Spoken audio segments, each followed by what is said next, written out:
We really need hundreds of thousands of more soldiers in Europe that are ready to go.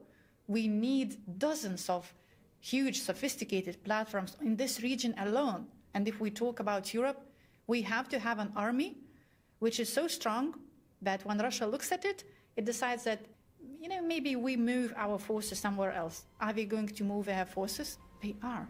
I don't believe that Russia is going to stop. But as Minister of Defense of Lithuania, I will do everything that we don't move in our direction. Thank you for listening to The Interview from the BBC World Service. If you enjoyed today's programme, you can listen to The Interview wherever you get your BBC podcasts. Until the next time, it's bye for now. From the BBC, that was The Interview. I'm Saroja Coelho. CBC News is next. Well, CBC News is almost next, coming up at the top of the clock at 6 o'clock. Right now, though, let's get you started on Information Radio. I'm Marcy Marcusa. This is The Morning Show, live from downtown Winnipeg on InfoRad, 89.3 FM, 990 AM on that app and on YouTube. Thanks so much for joining us this morning. We still have local smoke issues because of the wildfires in Manitoba, air quality for Winnipeg and the Interlake because of the big fire in Nopaming, still an issue today. We will have lots of sunshine, though, and we're heading for a Friday high of 20 degrees in the city. Let's say good morning to the team. Corey Funk directs the show. Corey will also be on air covering your commute. Abby Adeyemi is our senior tech on the show and will be on air covering weather. Good morning to Mr. Brad Lillies, saying hello on YouTube this morning. He is your YouTube producer if you're watching the show there. And if you are, you're about to see Matt Humphreys come up because Matt is filling in for Heather Walls this morning. Matt's got your headlines. Good morning. Good morning. As people return to Lac du Bonnet, some are finding ash and devastation where their homes once stood. One man tells us it'll take him years to rebuild. The nearby wildfire is being contained after it destroyed dozens of properties. We'll hear more. And the possible Canada Post strike is on hold for now. Some 55,000 postal workers had planned to walk off the job this morning, but instead, the union has called for a countrywide halt to overtime work as its negotiators review the latest contract offers from the mail carrier. We'll hear more details at the bottom of the hour. All right, thanks, Matt. Back soon. That's Matt Humphrey from our news department. So I mentioned Winnipeg and our daytime high, looking similar in Brandon, sunny and a high of 21 as well. Thompson, sunny, and guess what? A high of 21 degrees. So that map that you can see on YouTube of the whole province is looking pretty clear this morning. We're going to talk about Bike Week today on the show. Coming up right after 6, we'll hear what is set to happen for all the events going on for Bike Week.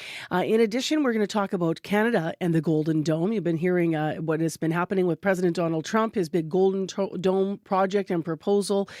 Could this spark an arms race is a question we'll be asking today on the morning show, so stay tuned for that.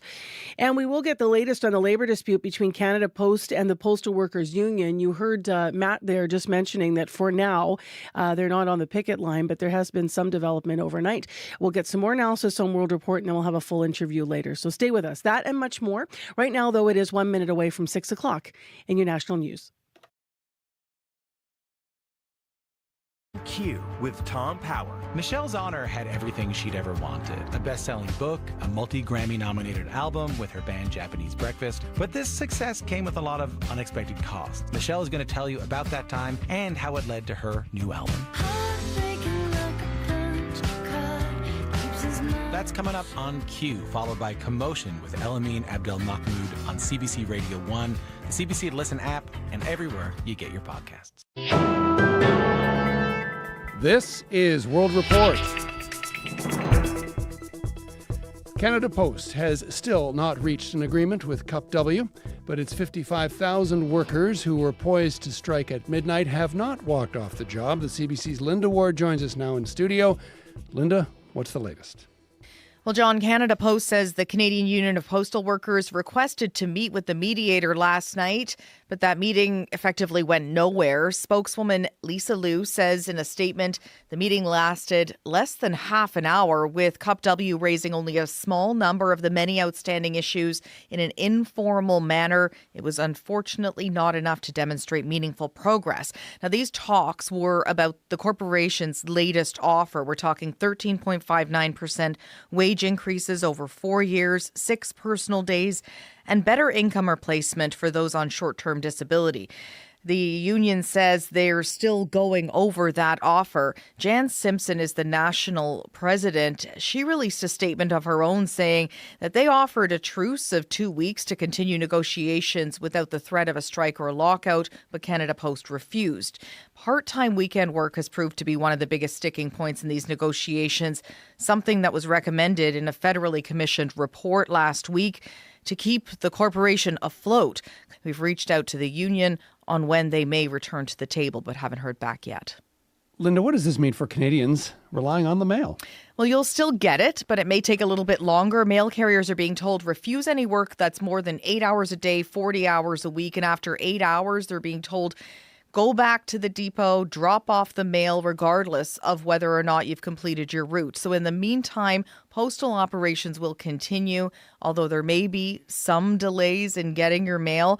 For now, John, we've avoided the second major mail halt in a span of only 6 months.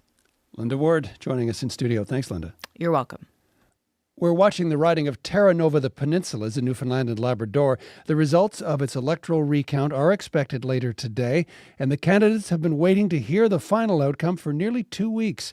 Heather Gillis explains why it's taken so long. On election night, it was a nail-biter. With one poll of special ballots left to report, counting was paused late in the night. The next day, the Liberal candidate, Anthony Germain, beat out Conservative candidate Jonathan Rowe by just 12 votes. It's a margin so tight, it triggered an automatic recount. It took election workers almost 2 full days to go through 41,000 ballots, leaving an unprecedented number of disputed ballots, 1,041 of them. A judge has been going through every single one of those disputed ballots since the middle of last week. But this week, a pause. A water shut-off in Marystown, where the recount is happening, and it forced public buildings to close. A spokesperson for the Newfoundland and Labrador Supreme Court says once Judge Garrett Handrigan makes a decision, he'll notify Elections Canada, which will publish the results. If the Liberals hold on, they'll have 170 seats in the House of Commons, 2 shy of a majority government. But if it flips blue, that will bump up the Conservatives to 144 seats. Heather Gillis, CBC News, St. John's. It's been 3 weeks to the day since 2 young children were reported missing in Nova Scotia. RCMP have not ruled out their disappearance as suspicious. Now one area resident says police have asked her for hours of footage from her trail cameras. Kayla Hounsell has the latest. So these are the cameras that we like to use. Melissa Scott points to a small camera she's mounted to a tree. She has 7 of them set up around her property, which is more than an 8-kilometer drive from where Lily and Jack Sullivan were reported missing from their home on May 2nd. This week, Scott says 2 RCMP officers from the Major Crime Unit showed up asking for footage dating back 5 days before the children's parents called 911. I did mention to them that I was very happy to see them and glad that they were canvassing a little further and looking at trail cam footage.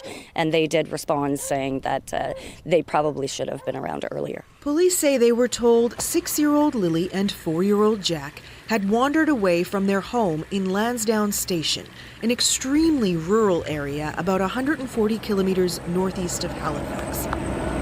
It sparked an extensive search through dense woods. Obviously, we care deeply. Kyle MacArthur is president of Pictou County Volunteer Ground Search and Rescue. He says his team is being offered support. A lot of our members have kids of their own, so obviously that makes it more challenging. The RCMP declined an interview request. Scott says she provided hours of video Thursday afternoon. I didn't see anything on it, but they're welcome to have it, and maybe they'll see something I didn't. Scott is concerned, as are people across the province, with so many questions and so few answers about what may have happened to Lily and Jack. Kayla Hounsell, CBC News, Pictou County, Nova Scotia. 5 U.S. senators will be in Ottawa today for meetings with the Liberal government. The delegation is expected to meet with the ministers of Foreign Affairs, National Defence and Industry, as well as the Business Council of Canada. A release from the U.S. Senate Foreign Relations Committee says the group plans to stress, quote, deep and bipartisan support for a strong partnership between Canada and the U.S. The Prime Minister's daughter could become caught up in the Trump administration's ongoing battle with Harvard University. Cleo Carney, one of thousands of international students at the U.S. Ivy League school. The Department of Homeland Security is escalating the feud with the university, keeping Harvard from enrolling foreign students. The CBC's Richard Madden is in Washington for us. Richard, why is Donald Trump doing this? Yeah, the White House says it's enforcing laws to root out anti-Americanism and anti-Semitism on campus and in society. So it's now blocked Harvard University's authorization to enroll international students. And this affects roughly 6,700 of them, or more than a quarter of Harvard's enrollment. And these students may now be forced to either transfer to another university or lose their legal status in the U.S. This is also a huge financial hit to the university that relies on international tuitions. Homeland Security Secretary Kristi Noem says Harvard refused to turn over conduct records of foreign students she requested last month. She's also accusing the university for failing to create a safe environment, especially for its Jewish students, and for stoking anti-American views on campus. Harvard has a history of allowing not just protests, but violent protests where students were assaulted, they were discriminated against, they were verbally abused, and they've even facilitated a training for a paramilitary group affiliated with the CCP. The CCP being China. Now, this is the latest escalation against Harvard by the administration. Last month, the White House cut $2 billion in research grants and is now threatening to eliminate its tax-free status. Harvard calls this move unlawful and plans to sue. Richard, critics argue that this is part of Trump's ongoing effort to reshape American cultural institutions. Tell us more about that. Yeah, the president has enacted massive changes to reshape government, and it's dramatically affecting education, institutions, and landmarks. The White House is targeting all diversity, equity, and inclusion policies at universities, and Trump has also ordered the removal of any racial-centered ideology at the Smithsonian Museums. He's renaming landmarks from military bases to bodies of water like the Gulf of America. Trump's political base is cheering it on, while his critics fear Trump has gone way too far. Richard Madden in Washington. Thanks, Richard. Anytime. The White House is waving off ethical concerns over the U.S. president's gala dinner for investors in his cryptocurrency. Mr. President, how was the dinner? Media call out to Donald Trump as he disembarks from the Marine One helicopter. He hosted top purchasers at his posh golf course near Washington, D.C. last night. Outside, more than 100 protesters held signs saying, quote, "America is not for sale and stop crypto corruption." Trump launched his own cryptocurrency shortly before his inauguration in January. Critics say it is a conflict of interest that allows people to buy access to the president. The Democrats are demanding Trump release the dinner's invitation list. And finally, a word from the U.S. Ambassador to Canada, Pete Hoekstra. I'm excited for Canada that the King is coming. I've sat through a few of the speeches from the throne when I was the ambassador to the Netherlands. Okay, so we will be looking at the content. We're thrilled that the King will be here. If there's a message in there, there's easier ways to send messages. He told CBC Radio's The House, Prime Minister Mark Carney can pick up the phone and call him or call U.S. President Donald Trump at any time. He also downplayed Trump's threats to Canada's sovereignty. The 51st state, it's over. Move on. If the Canadians want to keep talking about it, that's their business. I'm not talking about it. Donald Trump is not talking about it. We've got too much on our plate. And you can hear more coming up on CBC's The House this weekend with host Catherine Cullen. Well, that is the latest national and international news from World Report. I'm John Northcott. This is CBC News.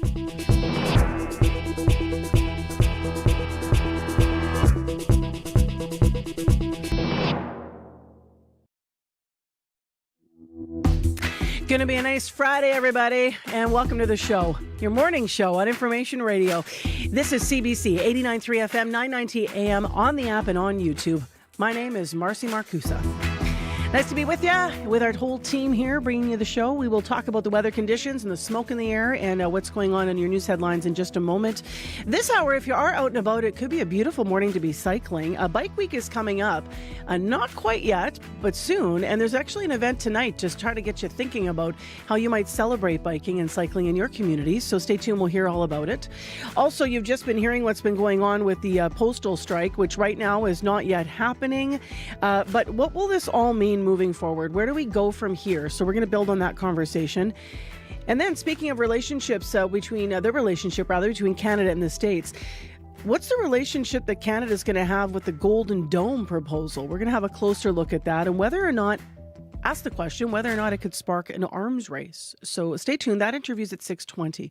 Right now, to local news headlines as promised. Matt Humphrey is in for Heather Wells this morning. Good morning. Good morning. We're hearing reaction this morning to the Manitoba Museum's formal apology to First Nations, Inuit, and Métis communities. The museum says the remains of at least 40 people are being stored in its collection. And the institution says it's now doing the work of identifying those remains and returning them home. At the bottom of the hour, we'll hear what the Grand Chief of the Assembly of Manitoba Chiefs thinks of the move. And as people head home to Lac du Bonnet, many are surveying the devastation caused by the wildfire. Dozens of properties were destroyed. We'll hear from a homeowner at the bottom of the hour. All right, thanks, Matt. Back soon. Let's get into this weather forecast then. Abby Adiemi is obviously the guy that does it on air. By the way, I was at a public event last night at the Franco-Manitoban Cultural Centre covering emceeing a dinner for Humankind International. Oh, we were there together last year. Yeah, that's right. So super fun. This is obviously the three Manitobans came here many years ago. Once they settled, they wanted to give back, and so they created Humankind. And what does that mean? It means that overseas, in Kenya and near the Dadaab refugee camp, they raise money. There's a school set up there, and effectively it's Manitobans who are funding the school, the activities for the kids, and this year food hampers because there's a lot of drought in the area. But they gave a shout out. Some of the folks in the crowd were there last night talking to me about CBC and about our team. And here comes Corey. They gave a shout out to you guys. They were saying, make sure you say hello to the whole team, Abby and Corey. Hi, everybody. Hi, everybody. There you go. This is my hello. Smoke in the air again, Abby. Yeah, we got smoke this time, not just in the Interlake region, but we also have it in the Red River Valley region. This morning, we have air quality statement in effect due to that fire in the Nopaming Provincial Park, drifting to southern Manitoba and leading to visibility and poor air quality at some point. So you might notice smoke in the air. Now, talking about Winnipeg, 8 degrees at this time, partly cloudy. We're seeing the sun trying to make its appearance. We're going to see some clear skies. There's still going to be that smoke lingering in the air, so you might notice hazy skies and that smoky smell through the day. Now, as we move through the day, the forecast is calling for plenty of sunshine, and even into the evening, we're still going to feel the smoke, so it might be affecting those that have a breathing sensitivity. We see our temperatures climb to 20 degrees later today. In the rest of the southern regions, the Pembina Valley, the Westman, the Parkland, the Interlake, we're seeing temperatures hover between 3 and 7 degrees at this point, and highs in most of these regions will get close to 21, 22 degrees later. While up north, we're seeing Churchill at -2 at this time. But right now, Winnipeg, it is 8 degrees. First time without a jacket for me. I would bring a rain jacket or an extra layer, so I thought I'd go for it today. Go for it. Yeah. Wow. I know. Sounds like I picked a good day. What's going on with the commute, Corey? A couple things to keep an eye out for. Reminder that Louise Bridge closes today at 9 a.m. and then it'll open again on Monday. So pretty much starting at 9 a.m. till Monday, it's closed for maintenance and construction work. So heads up, especially on your commute home today, that you won't be able to cross the Louise Bridge. As well, Highway 44, because of that fire, just kind of encroaching on the Whiteshell Provincial Park there. 44 from Rennie to Whiteshell itself is closed still as well. If you have any other updates for me on what you're seeing out there, if you're walking, biking, driving, give me a call on the CBC commuter line. That number, 204-788-3093.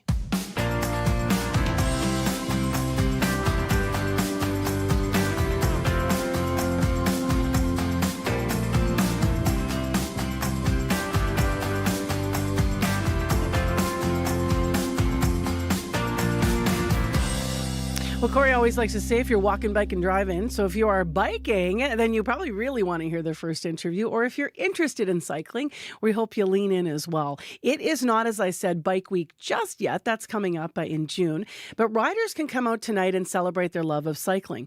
Bike Week Winnipeg, in collaboration with the YMCA, is hosting its first neighborhood bike party of the year. It's happening out at the Elmwood Y. And Chair of Bike Week Winnipeg, Dave Elmore, is here to talk all about it. Good morning.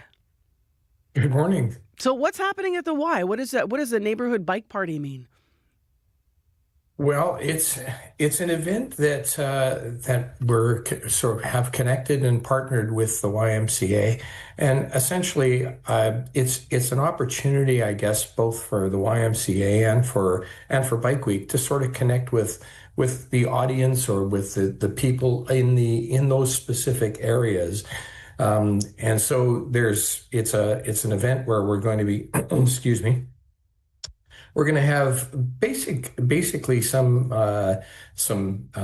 refreshments. There'll be some bike decorating. There'll be some free bike repairs, and just an opportunity to sort of chat with people and connect with people in the specific area to about Bike Week and about the YMCA. This is the first one, but you're hoping that this is going to really take off, and there'll be a number of different bike parties, right?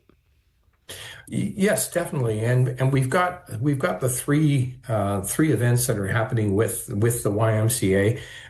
For Bike Week, we have always been, or have been for a number of years, trying to connect with the audience beyond the sort of central part of the city. That has been an audience that we've had a very good connection with right from the very first Bike to Work Day going back to 2007.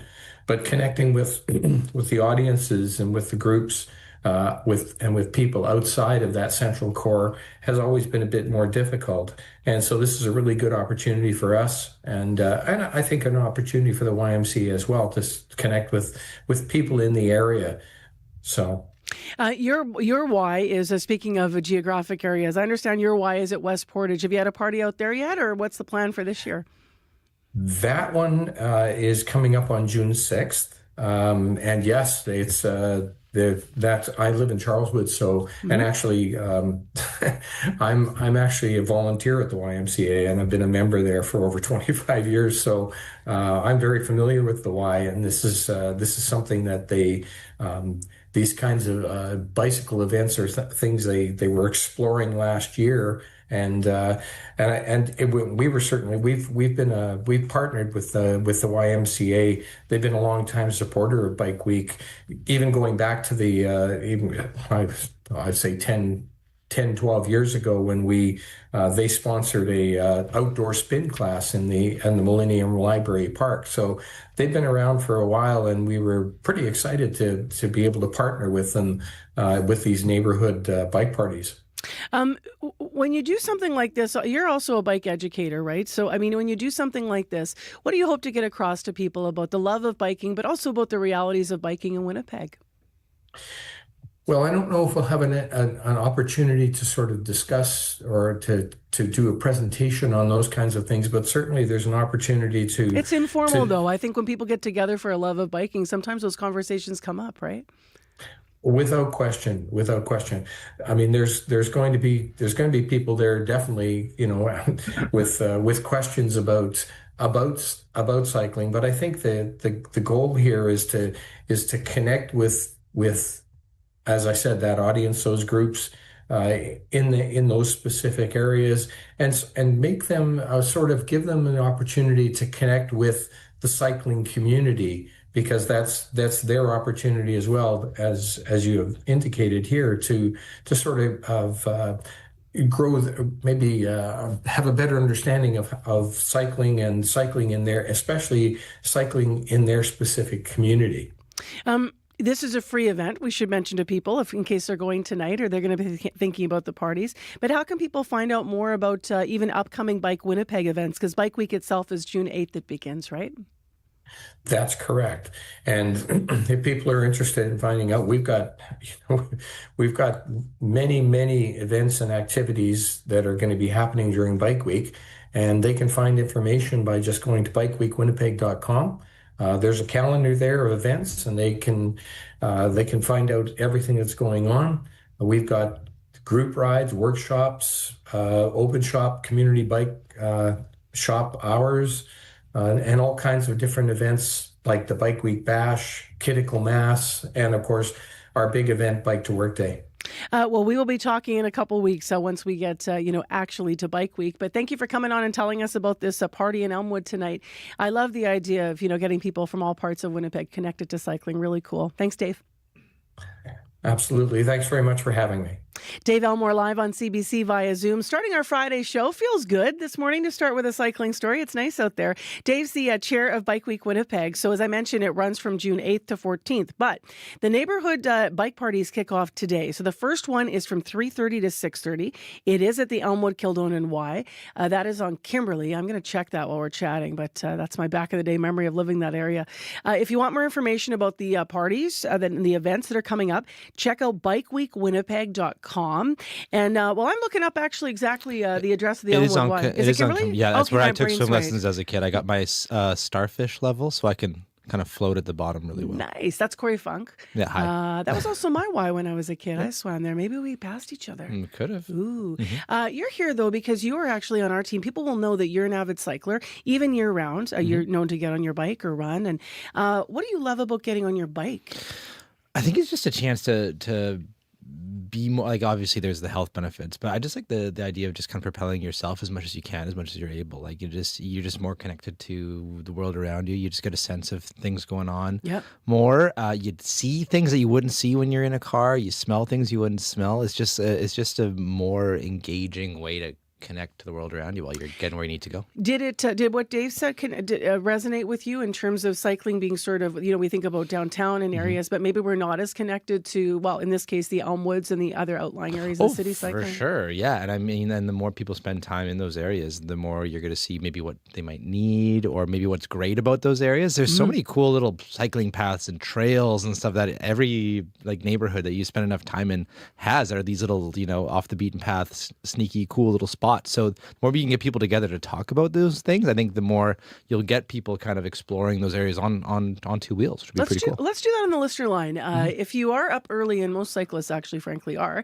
because you got a plan, we're wondering where your spot is. Where's your spot outside of the downtown area that you think actually doesn't get a lot of attention, but is a great place to cycle in your neighborhood? So if you want to call the listener line, Corey will take calls. Yep, 204-788-3093. The United States has been ripped off. The stories that matter. Canada will be responding as they happen. We must put Canada first. At home and around the world. We don't need the products that they have. And what they mean to you. For news you can trust. We're coming to you live. Stay with CBC News.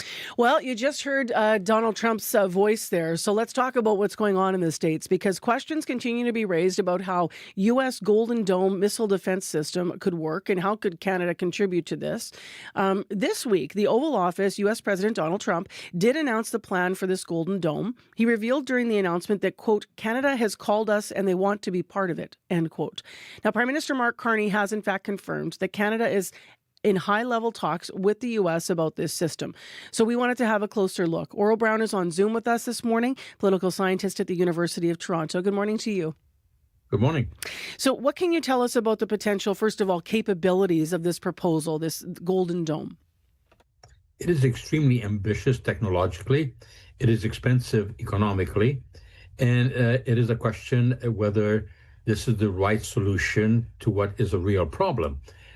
It is the case that we are facing a very volatile international system with multiple threats. Russia has committed brazen aggression against Ukraine and has designs on parts of NATO. We know that Xi Jinping has been aggressive in building what could be the largest blue water navy in the world, that he has designs on Taiwan. He said very openly that he would take over Taiwan one way or another militarily if necessary. And North Korea has become a nuclear state with ever greater nuclear capabilities. Now, Mr. Trump was very impressed by the Iron Dome system in Israel, which in fact is only one of three elements of the anti-missile defenses in Israel.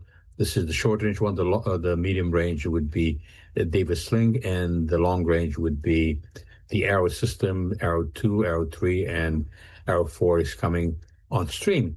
But there are differences. The United States would have a much more complex defensive need. The territory of the United States is more than 400 times the size of Israel's. And of course, geographically, Canada is involved because missiles would fly over Canadian airspace if they were to hit the United States on a ballistic curve. So obviously, I don't have to ask you about the benefits of Canada being involved politically and for our defense, but what's your sense of Canada's involvement? And also, you mentioned this is ambitious. So what's the reality of, Trump can say what he wants about timelines and costs, but what is your sense of what the reality of something like this would take? If Trump is talking about a kind of astrodome over an abortion-free America, this is simply unrealistic. There's no 100% foolproof missile defense. Even in Israel, their effectiveness is 95%. When it comes to nuclear weapons, 5 or 10% is devastating. You have to be able to bring down all incoming missiles.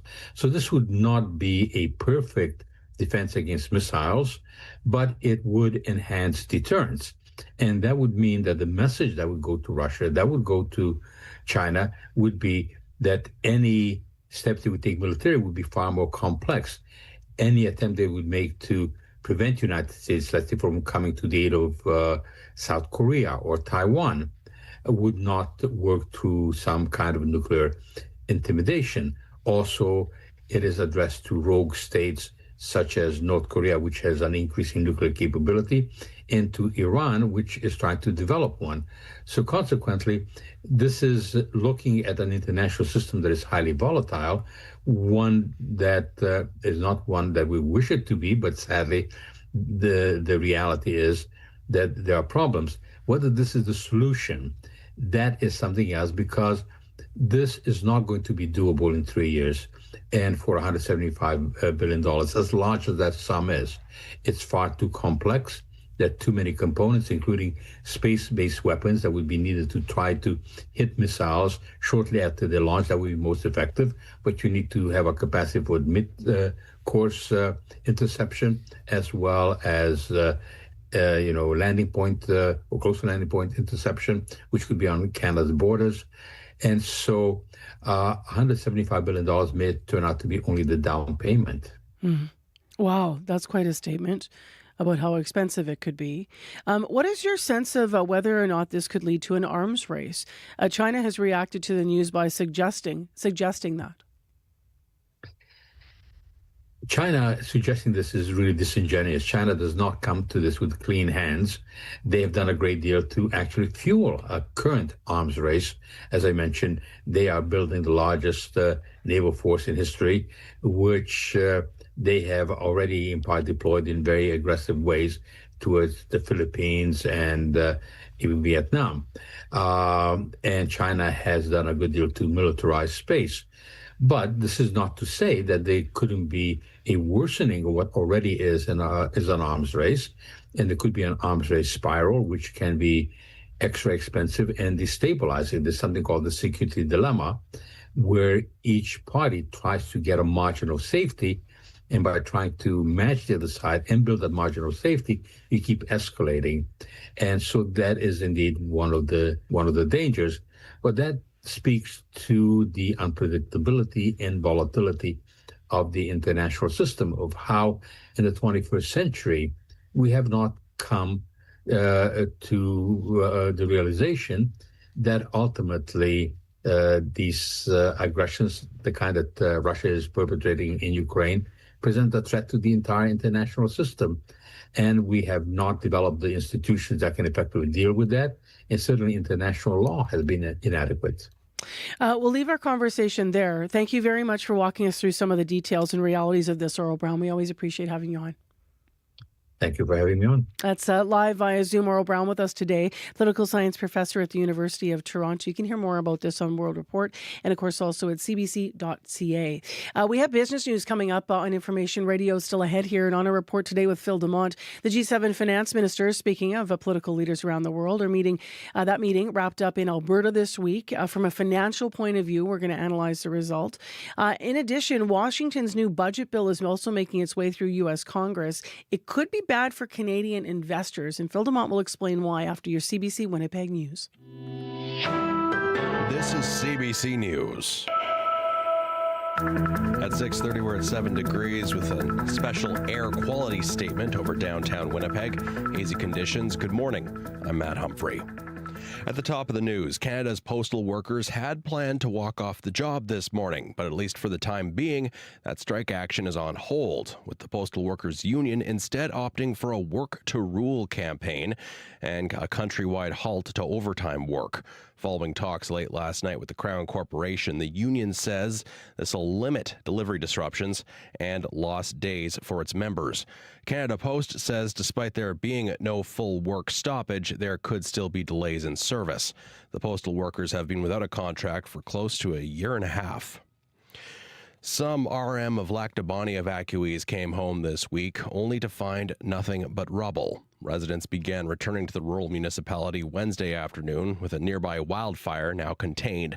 Brad Wood says about 18 homes and cottages along Wendigo Road were destroyed, including his own. You look at the before pictures with the flourishing forest, and you just look at this and you just wonder, like, how has that survived that? You look out at the lake, it's beautiful. The water's untouched, but you look to the forest behind me, it's just a barren black wasteland. Wood says he planned to live there after retiring next year, but those plans are now on hold. 28 properties in the RM were destroyed by that fire. The Assembly of Manitoba Chiefs is calling it a first step. The Manitoba Museum formally apologized to First Nations, Inuit, and Métis communities for having remains and other items in its collections. Officials say there were at least 40 ancestors at the facility who were men, women, and children. AMC Grand Chief Kyra Wilson says this has not only happened in Canada, but around the world. It's still very hurtful to know that we've had some of our people and artifacts that have been, stored in institutions for generations, and so I'm grateful that we are moving forward. The Manitoba Museum says the apology is part of what it calls its Homeward Journey project. It'll work to identify the remains and return the remains to their communities. Premier Wab Kinew says his government may look to increase sanctions for future breaches of the Caretaker Convention. This comes in the wake of the Ethics Commissioner's report on an attempt by the former PC government to push through a mining project after losing the election. On Wednesday, the commissioner ruled the former PC premier, her deputy, and economic development minister violated Manitoba's Conflict of Interest Act. Kinew says he still has a lot of questions. What was so urgent? That's one of the big unanswered questions. The whole question of intent is one big thing. Everyone from SIO to the people who did wrong themselves admit to the commissioner that there was no urgency here. Kinew says unanswered questions deserve an inquiry of some kind. He pointed to the election inquiry of the late 1990s, which found the Manitoba Tories guilty of vote rigging. And last night, more than 100 people gathered by the memorial site at an intersection where a collision between a semi and a bus full of seniors left 17 people dead in 2023. They're calling on the province to make the intersection of Highway 1 and Highway 5 safer by building an overpass or by widening the median. Carberry area farmer Neil Adrianson says he's worried the province will opt to build a restricted crossing U-turn, also known as an R-cut. He's already planning a new route if an R-cut is put in. No, I've already got a plan. Like I live south and to the west, I'm coming back roads. I am not taking a chance on a foggy morning trying to merge across 3 lanes and then have to turn around and do it again on the other side. That's bizarre. An engagement report on the future of the intersection is expected to be released this summer. And finally, former Liberal Cabinet Minister Marco Mendicino will be stepping down as Mark Carney's Chief of Staff. In an online post yesterday, the Prime Minister confirmed he has asked Mendicino, who assumed the role when Carney won Liberal leadership in March, to remain at his post into the summer until the government's mandate is presented in Parliament and to help lead the transition of the PMO. There are reports suggesting the Toronto area MP, Mendicino, may make a run at becoming mayor of Toronto in 2026. And that's your CBC News from Winnipeg. All right. Thanks very much, Matt. Back soon. Matt Humphrey in our news department with us live throughout the morning. All right. Well, let's update the fires quickly, and then Abby will talk about air quality and the regional forecast. So the Whiteshell fire remains out of control, 32,000 hectares, mostly on the east side in Ontario, rather. About 1,600 hectares of the fire on the Manitoba side. So no change in that fire overnight. We still have some sections of the park that are reopened, namely the far south and west sections of the park. And so that's mostly what's going on. Marion and Caribou Lakes are still affected by the fire, and other closed parks, Manicadoggan River, Nopaming, Pinawa Dam, Poplar Bay, South Attakaki, Wallace Lake, and Woodridge. So important information, especially on a Friday heading into the long weekend, or not long weekend, but weekend, in case you're wondering what is still closed here and what is still unsafe. The Nopaming Bird River fire, speaking of which, is still out of control as well. An evacuation order is still in effect for some areas, and mandatory evacuation orders still continue in Pointe du Bois, in Nopaving Provincial Park, and in the RM of Alexander. There's about 1,000 people still out of their homes in Bird River near that area. So Lac du Bonny fire, we're going to be there on Tuesday. People started to return home, as you've been hearing Matt mention in the news. And on our website this morning, just some devastating pictures coming out of the area now, and a lot of stories. So this weekend, as more people return, those stories I'm sure will continue, and people will start then thinking about what they will do next, and hopefully some hope for the future for rebuilding that beautiful area of our province. What you need to do in the Lac du Bonny area, that fire no longer considered out of control, but please check the rural municipality's Facebook page for details about who is still permitted to return home and who still should be staying away. Just a few other mentions here. Out of control fires also burning in some northern communities, Cranberry Portage, Lynn Lake, and Cross Lake. Fire crews working on all of them. None are close enough, though, to prompt evacuation orders at this time. So, Abby, yesterday it was interesting because of what we're talking about and the winds shifting and everything and the fires. There were a lot of people on the Lac du Bonny page posting fears. Can someone give me information? I'm really smelling smoke. And then others posting that information and telling people it's okay, we're okay, you can be where you are, but these are coming from other areas. So just people are so stressed right now, of course. I mean, we had loss of life, we had loss of property, loss of communities. That's true. Yeah. So this morning, where are our air quality statements? Yeah, you may still be stressed if you're driving towards the Interlake region and you're wondering what it is in the air. You will see smoke in the air in the Winnipeg Beach region down to Gimli, and most of the Interlake regions will be seeing smoke in the air where we have that air quality statement in effect covering that region, and also the Red River Valley region. We've not felt the smoke in a while, but it's blowing our way. So you're going to be feeling it from Winnipeg all the way down to the U.S. border. We'll be having smoke. You'll feel this hazy condition. The sun will be up, but it's going to look more like orangey. So it's because of the smoke in the air and air quality statements in effect for it's going to be causing reduced visibility. And if you have issues breathing, that might be a problem also. Right now, Winnipeg, 7 degrees. It's going clear already. We have the sun making its appearance. The air may feel smoky, as mentioned at times. That's due to that fire in Upper Main Provincial Park. And we will see lots of sunshine today, warming up to 20 degrees. Similar condition in the Pembina Valley region. Morden, Winkler, Altoona, Morris, down to the Emerson border. We're seeing temperatures around 5 and 6 degrees at this point. Also smoke affecting air quality in that part of the province. The day stays sunny. Highs would be around 21. We head into the Westman region. Brandon, good morning. You are at 4 degrees at this time. Today also mainly sunny. Highs would clock 21. Mild winds coming from the east. And then tonight some clear skies and temperatures drops to 2 degrees. In the Parkland region, Dauphin is at 3 degrees at this time. Clear skies you have. The sun already made its appearance. It's going to stay sunny today. You also get to a high around 21. In the Interlake region, Gimli is at 9. Special air quality statements in effect for that part of the province. You're warming up to 20 degrees. The Perth, influence surrounding areas, we're looking at temperatures around 9 degrees at this time. You do have some partly cloudy skies. The sun will definitely make its appearance.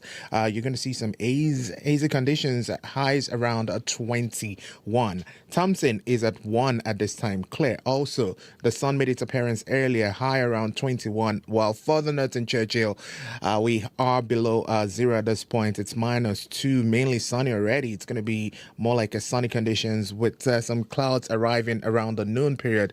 Winds will get breezy at some point from the southeast by midday. Highs only will be reaching reaching 11. So from the north to the south, most of the regions will see sunny skies with a mix of smoke in the Red River Valley and the Interlake region. All right, thanks, Abby. Thank you.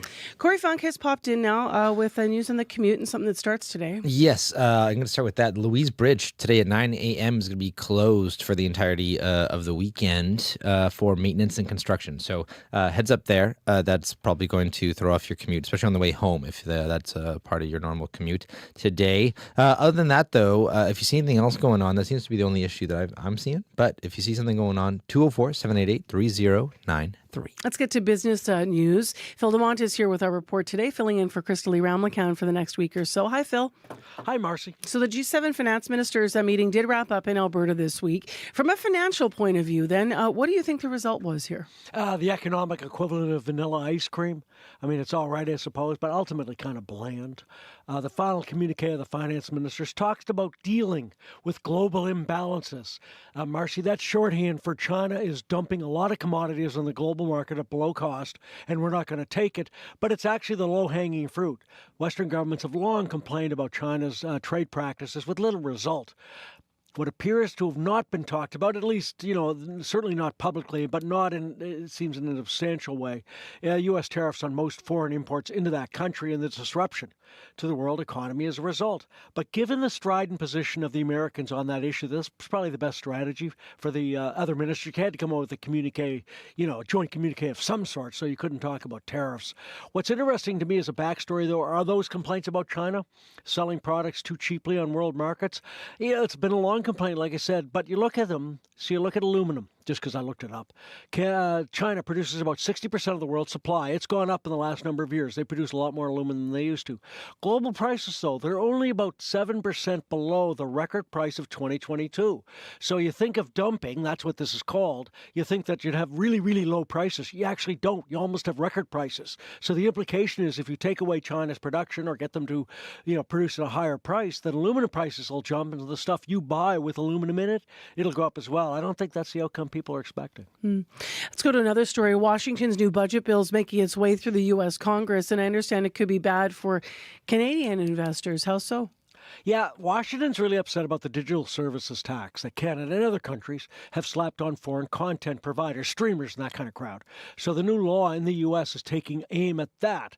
Under an 80-year treaty between Canada and the U.S., Canadians pay a reduced a tax on dividends they get from U.S. stocks. Same with companies and investments funds, a different level, but the rate's way below the usual U.S. tax rate. So basically, for a bunch of reasons to do with, like economics, it makes sense, but we get a discount on U.S. taxes. But under the new law before the U.S. Senate right now, the tax rate on Canadian companies with U.S. investments could go up to 50%. That's a big jump, and that's unless Ottawa drops our existing 5% tax on digital services. Now, this would threaten, let's say, a Canadian company with a U.S. subsidiary, or if you own a bunch of American stocks, and that's about 20% of the average Canadian investment portfolio. So for tax planners up here, the solution's obvious. Drop the digital tax. It's more bother than it's worth. The problem is this, the Trump's negotiating stance. Washington under Trump has had a tendency to wave a sword, in this case higher taxes, to get a concession.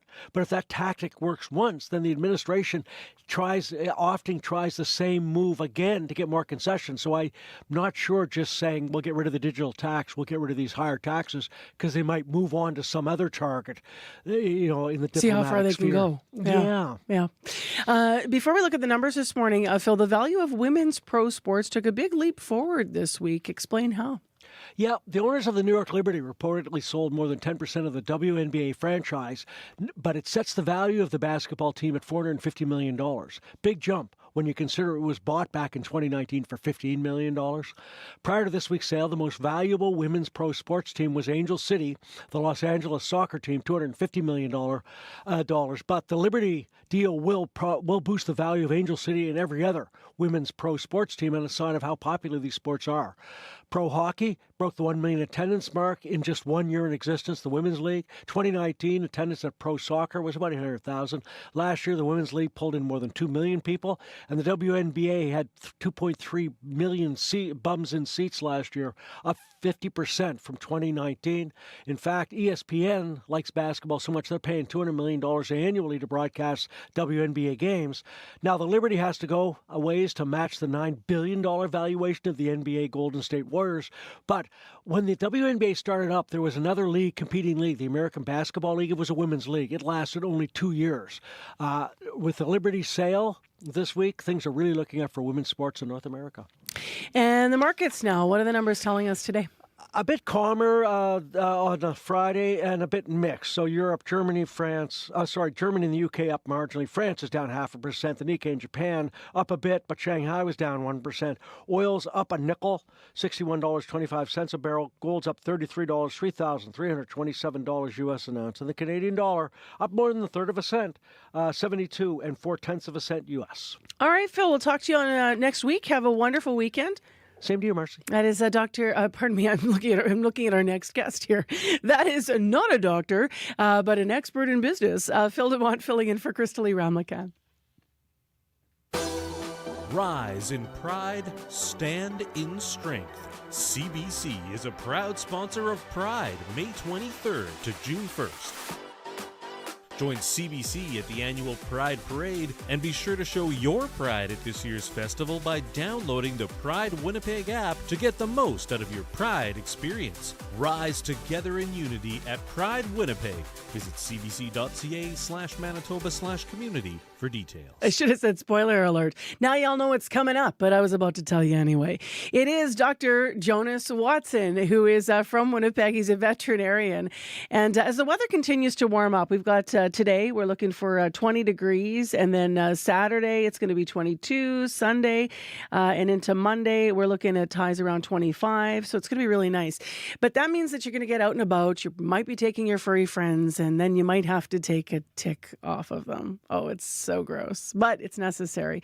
The bloodsuckers carry a number of diseases that can cause a lot of harm to you and especially to our furry friends. So here is Dr. Jonas Watson talking about what to do about it. There are certainly some dogs, that little Pomeranian that lives in a high-rise apartment may not have that much tick exposure, but ticks are around everywhere. There are obviously parts of the province and city that are where dogs would be more prone to picking up ticks, but ticks can latch onto squirrels and deer and birds and fall off into even well-manicured lawns. So I think everybody has to be cognizant of the fact that ticks are out there, and kind of no matter where you go. Cats are pretty fastidious groomers, so they don't tend to let things get on them and stay on them too long, but certainly cats can get ticks, especially cats who are outside a lot. And the other thing that we worry about in cats are potentially fleas, which they might catch from wildlife. These products that are available now tend to kill not just ticks, but also mites and lice and fleas and other ectoparasites. If your dog is showing signs of just general illness, like if we're talking about Lyme disease, we're talking about lethargy, we're talking about a fever, we're talking about being down off of food, perhaps changes in water consumption and urination, and mobility issues.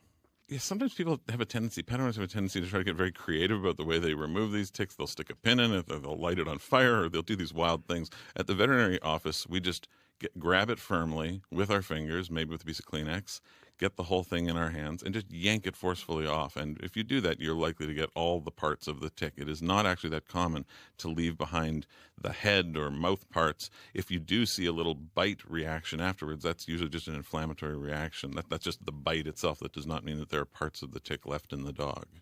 So that is Dr. Jonas Watson, a veterinarian here in Winnipeg, talking about ticks in our pets, and it's important heading into the weekend. It is the time of year, of course.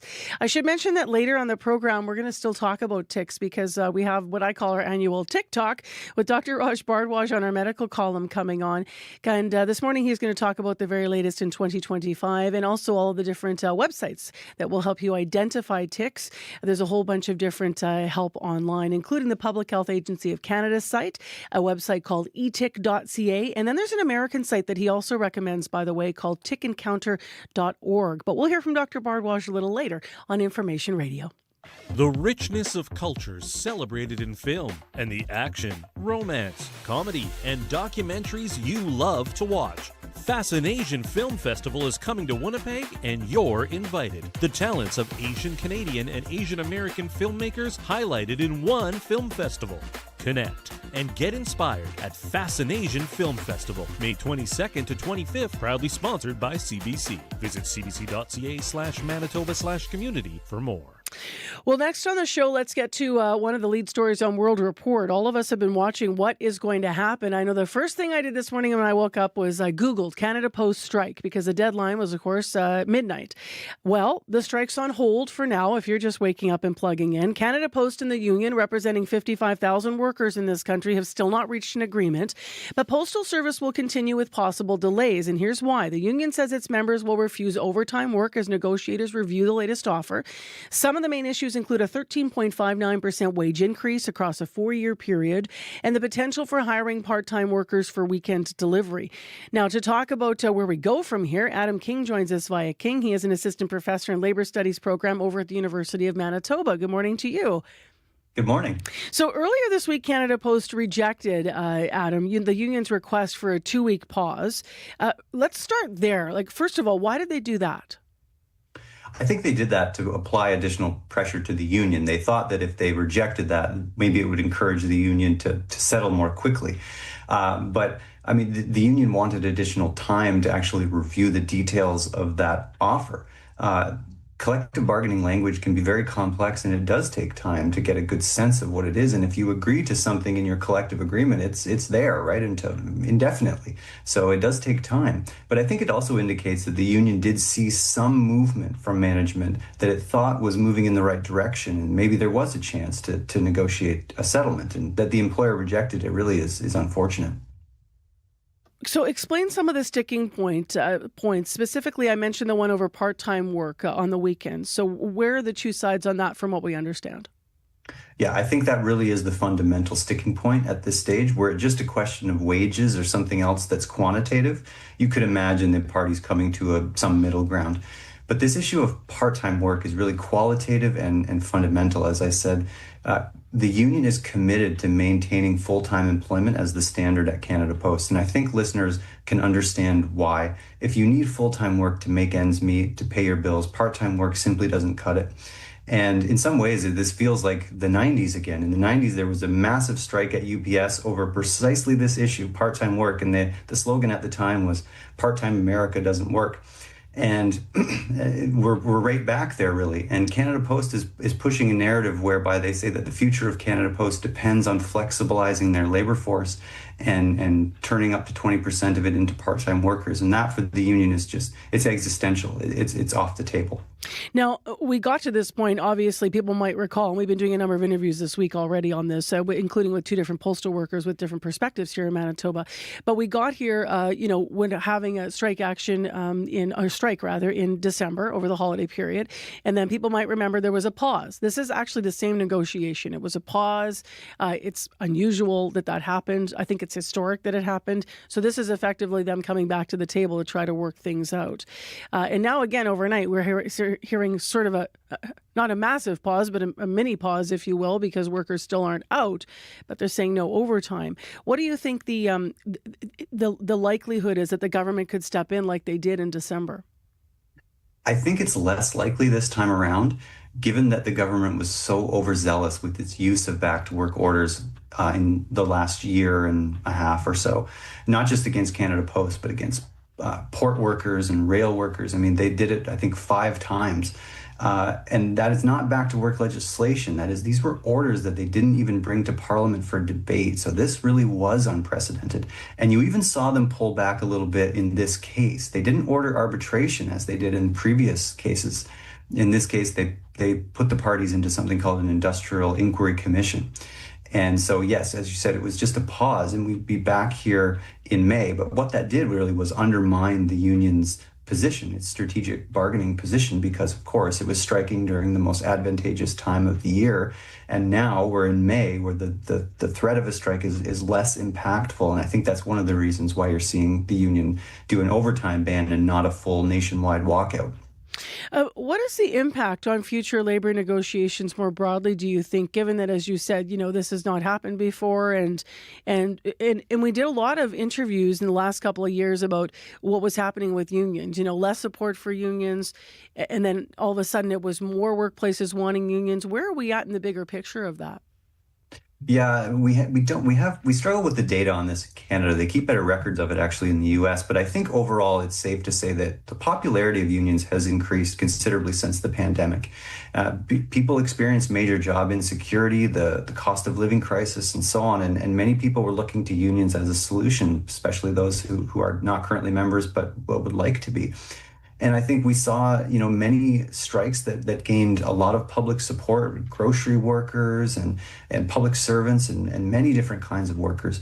And I think that the support, it's there. And when you explain the issues that are at stake in this particular dispute, I think as much as Canadians might be frustrated sometimes with the service disruption of a Canada Post strike, I think they understand, especially around this issue of part-time work and maintaining the quality of employment. A Crown Corporation is supposed to set the standard as a quality employer, and Canada Post's proposals would really undermine its ability to do that. So, we'll have to wait and see what the public reaction is, but I think that there is an understanding really of how important these issues are.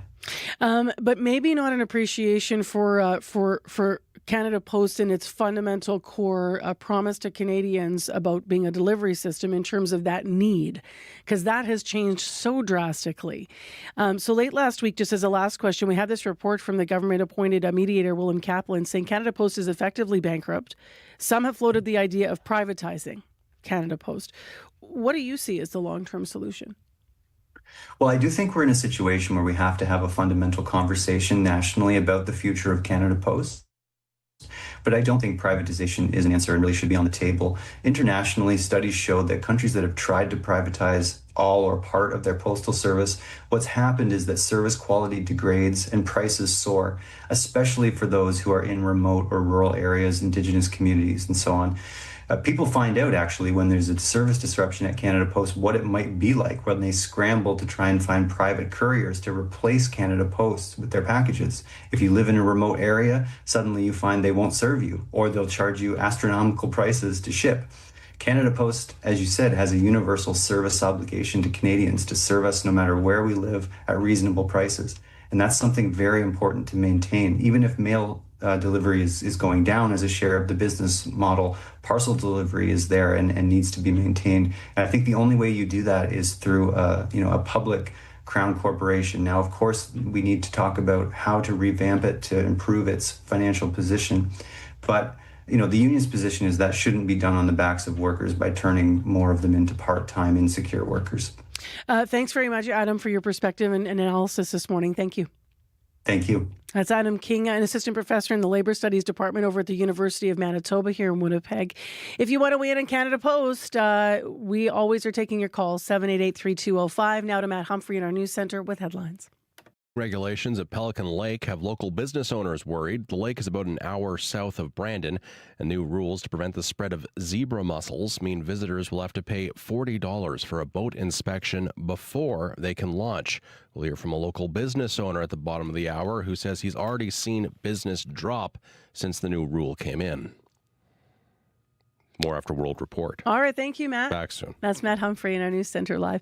It's 7 degrees, a high of 20 today, and it's going to be sunny. We do have a air quality advisory, smoke in the air in Winnipeg. This is due to the Nopaming fire, and this is also through the Interlake, the advisory for air quality. Note that Highway 44, Rennie to Whiteshell, is closed because of the fires. Louise Bridge closes at 9 o'clock for a period of time. I'll just mention that. And a current traffic update. We got a call from Jamie on the commuter line. He said that Cumberland between Carleton and Hargrave is closed. A number of police cars are on scene. So, by the way, Louise Bridge is going to be closed over the weekend. I mentioned it starts at 9, but it will be until Monday at 8 p.m. So it's a 3-day closure for Louise Bridge. Coming up after 7 o'clock on the program, Manitoba Premier Wab Kinew and the Leader of the Opposition, Abi Khan, took shots at each other at a committee meeting earlier this week. It is public. You are the public, and you deserve to hear what's going on at the ledge. So we're going to play that for you, that exchange. That's coming up after 7. Also in the next hour of Information Radio, Broken Head Ojibwe Nation is celebrating the reintroduction of a buffalo this calving season, and we'll find out more about what it means for the community. And by the end of summer, you're not going to have pay for parking stations downtown. We're going to get another perspective on that.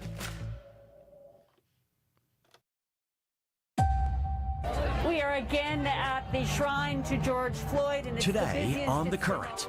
It has been 5 years since the murder of George Floyd. There was a reckoning on race that followed, but many activists in the United States worry that the climate has now shifted and that Donald Trump is turning back the clock on racial justice. The Current with Matt Galloway. This morning at 8:37, 9:07 in Newfoundland, and on the CBC Listen app. This is World Report. Good morning, I'm John Northcott. Canada Post still has not reached an agreement with Cup W, but its 55,000 workers are still on the job. The CBC's Linda Ward joins me now in studio. Linda, what's the latest?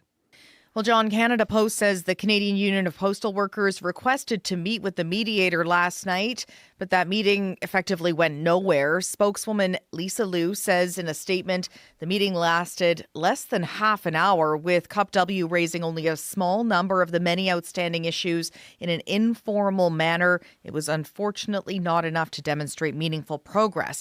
Now, these talks were about the corporation's latest offer. We're talking 13.59% wage increases over 4 years, 6 personal days, and better income replacement for those on short-term disability.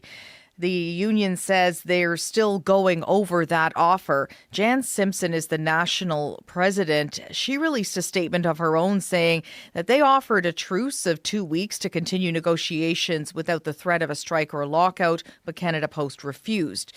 Part-time weekend work has proved to be one of the biggest sticking points in these negotiations, something that was recommended in a federally commissioned report last week to keep the corporation afloat. We've reached out to the union on when they may return to the table, but haven't heard back yet. Linda, what does this mean for Canadians relying on the mail? Well, you'll still get it, but it may take a little bit longer. Mail carriers are being told refuse any work that's more than 8 hours a day, 40 hours a week. And after 8 hours, they're being told go back to the depot, drop off the mail regardless of whether or not you've completed your route. So in the meantime, postal operations will continue, although there may be some delays in getting your mail. For now, John, we've avoided the second major mail halt in a span of only 6 months. Linda Ward joining us in studio. Thanks, Linda. You're welcome. We're watching the riding of Terra Nova the Peninsulas in Newfoundland and Labrador. The results of its electoral recount are expected later today, and the candidates waiting to hear the final outcome for nearly 2 weeks. Heather Gillis explains why it's taken so long. On election night, it was a nail-biter. With one poll of special ballots left to report, counting was paused late in the night. The next day, the Liberal candidate, Anthony Germain, beat out Conservative candidate Jonathan Rowe by just 12 votes. It's a margin so tight, it triggered an automatic recount. It took election workers almost 2 full days to go through 41,000 ballots, leaving an unprecedented number of disputed ballots, 1,041 of them. A judge has been going through every single one of those disputed ballots since the middle of last week. But this week, a pause. A water shut-off in Marystown, where the recount is happening, and it forced public buildings to close. A spokesperson for the Newfoundland and Labrador Supreme Court says once Judge Garrett Handrigan makes a decision, he'll notify Elections Canada, which will publish the results. If the Liberals hold on, they'll have 170 seats in the House of Commons, 2 shy of a majority government. But if it flips blue, that will bump up the Conservatives to 144 seats. Heather Gillis, CBC News, St. John's. The U.S. Ambassador to Canada says he will be watching closely next week when King Charles delivers the speech from the throne. That speech outlines the government's priorities. And in a feature interview with CBC Radio's The House, the U.S. Ambassador says he knows it's meant to send a message about Canadian sovereignty. Let's bring in Janice McGregor from our Parliamentary Bureau. Janice, Take us through exactly what Ambassador Pete Hoekstra said. John, look, the invitation for King Charles to read the speech from the throne on Monday came at a time when Mark Carney's government was keen to reinforce Canada's independence, not fall in line or comply with threats coming out of Washington. But when the Prime Minister was sitting in the Oval Office and the President said, never say never to the idea of becoming the 51st state, Canadians heard that. It's kind of hard to forget. But Trump's ambassador tells CBC Radio's The House that as Parliament opens next week, he believes his mandate now in Ottawa is to move on. If the Canadians want to keep talking about it, that's their business. I'm not talking about it. Donald Trump is not talking about it. We've got too much on our plate to move forward because we're all about increasing America's prosperity, safety, and security. So let's talk about what's on the plate. These negotiations underway on trade and defense issues. We learned this week from the Prime Minister that Dominic LeBlanc, the minister in charge of this file, has been back in Washington continuing negotiations out of the spotlight. Hoekstra told the House that the Trump administration's now sitting back and waiting. It feels the ball is in Canada's court now to make a serious pitch for a deal. And he's kind of lumping Canada in with a whole bunch of other countries in terms of what it expects Canada to be doing. The Trump administration not necessarily looking for a long or drawn-out negotiation process with its closest partner. And today, Janice, a delegation of U.S. senators will be in Ottawa to meet with Mark Carney and senior ministers. What might come of that? 4 Democrats, 1 Republican. Senators supportive of getting the trade relationship back on track. But remember, last month the Senate passed a bipartisan resolution calling for a reversal of the tariffs on Canada. That didn't change anything. Trade actions now all come out of the White House. It's unclear how meeting with senators fixes much. Janice McGregor in Ottawa. Thanks, Janice. You're welcome. The Prime Minister's daughter could become caught up in the Trump administration's ongoing battle with Harvard University. Cleo Carney, one of thousands of international students at the U.S. Ivy League school. The Department of Homeland Security is escalating the feud with the university, keeping Harvard from enrolling foreign students. The CBC's Richard Madden is in Washington. Richard, why is Donald Trump doing this? Yeah, the White House says it's enforcing laws to root out anti-Americanism and anti-Semitism on campus and in society. So it's now blocked Harvard University's authorization to enroll international students. And this affects roughly 6,700 of them, or more than a quarter of Harvard's enrollment. And these students may now be forced to either transfer to another university or lose their legal status in the U.S. This is also a huge financial hit to the university that relies on international tuitions. Homeland Security Secretary Kristi Noem says Harvard refused to turn over conduct records of foreign students she requested last month. She's also accusing the university for failing to create a safe environment, especially for its Jewish students, and for stoking anti-American views on campus. Here she is on Fox News. Harvard has a history of allowing not just protests, but violent protests where students were assaulted, they were discriminated against, they were verbally abused, and they've even facilitated a training for a paramilitary group affiliated with the CCP. The CCP being China. Now, this is the latest escalation against Harvard by the administration. Last month, the White House cut $2 billion in research grants and is now threatening to eliminate its tax-free status. Harvard calls this move unlawful and plans to sue.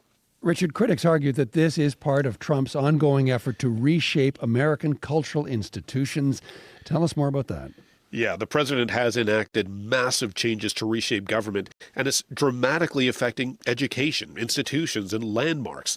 The White House is targeting all diversity, equity, and inclusion policies at universities, and Trump has also ordered the removal of any racial-centered ideology at the Smithsonian museums. He's renaming landmarks from military bases to bodies of water like the Gulf of America. Trump's political base is cheering it on, while his critics fear Trump has gone way too far. Richard Madden in Washington. Thanks, Richard. Anytime. The White House is waving off ethical concerns over the U.S. president's gala dinner for investors in his cryptocurrency. Mr. President, how was the dinner? Media call out to Donald Trump as he disembarks from the Marine One helicopter. He hosted top purchasers at his posh golf course near Washington, D.C. last night. Outside, more than 100 protesters held signs saying, quote, "America is not for sale" and "Stop crypto corruption." Trump launched his own cryptocurrency shortly before his inauguration in January. Critics say it is a conflict of interest that allows people to buy access to the president. It is one of the most audacious celebrity heists in recent memory. Kim Kardashian tied up and held at gunpoint in a luxury Paris residence while masked robbers stole millions of dollars worth of jewels. It happened nearly a decade ago, but today she could get closure when a court in Paris reaches a verdict on the case of a man known as Old Omar. Now, he's a 70-year-old veteran of the Paris criminal underworld. His DNA was found on the zip ties used to bind Kardashian. He was recorded making arrangements to sell the diamonds in Belgium. Prosecutors want him to serve a 10-year sentence. And that is the latest national and international news from World Report. If you're enjoying the World Report podcast, and we hope you are, please follow us and tell a friend. It helps to spread the word. I'm John Northcott. This is CBC News.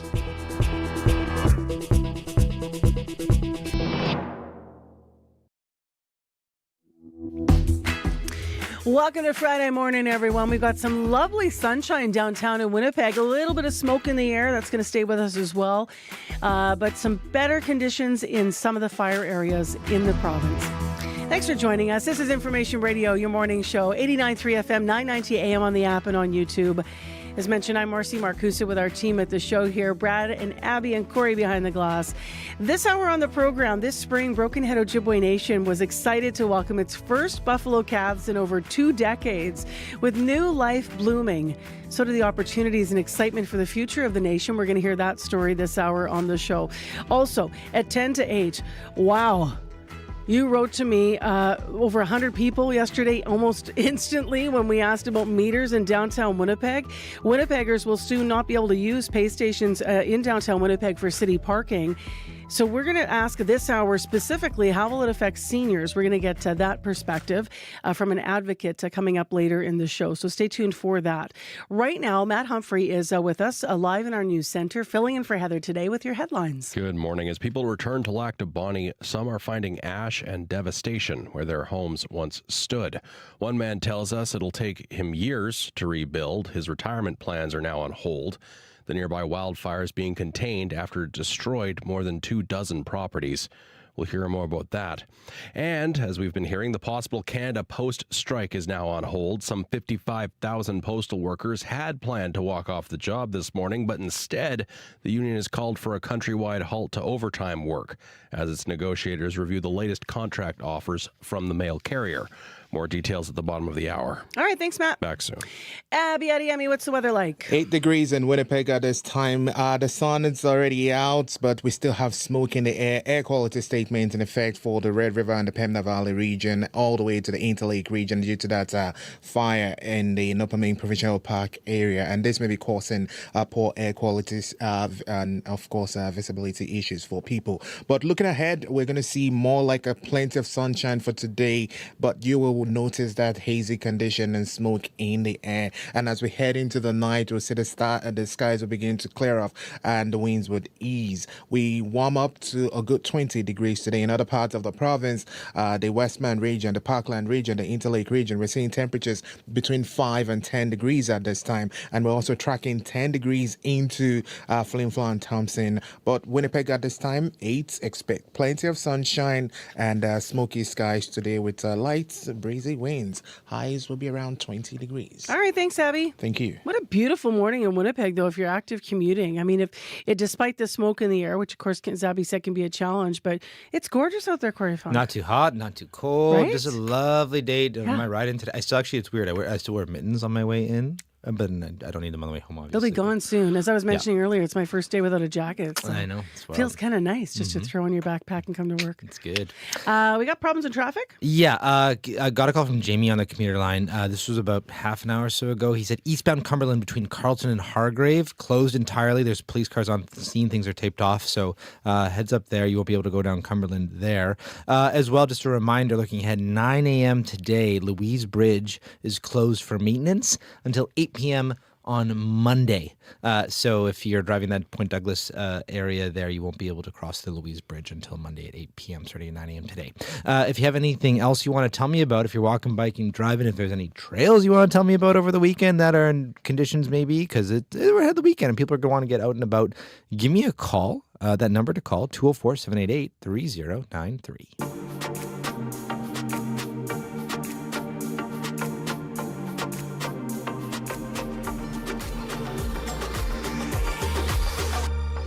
Well, we're going to start this half hour taking you inside an exchange that involved the Premier and the Leader of the Opposition. Now, this is taking you right to what happens at the Ledge and the exchange between these two. And it's an inside look, although it's public, from a committee meeting. So this is Premier Wab Kinew and Abi Khan, the Leader of the Opposition. Now, to set this up, they were once again, what we're about to play you, taking shots at each other. You might remember in spring of 2023, Abi Khan, the Leader of the Opposition, accused Premier Wab Kinew of an aggressive handshake and shoving him. Now, Kinew called it, quote, a tense verbal exchange at the time, but denied any physical aggression. Earlier this week, during an estimates committee meeting outside of the chamber, Kinew and Khan took several verbal shots at one another and then heckled each other as this meeting went on. Now, the video of the meeting lasts over an hour. We're not going to play you all of that. We've isolated 2 chunks of the tape so you can listen in for yourself. First, this is the Leader of the official opposition, Abi Khan.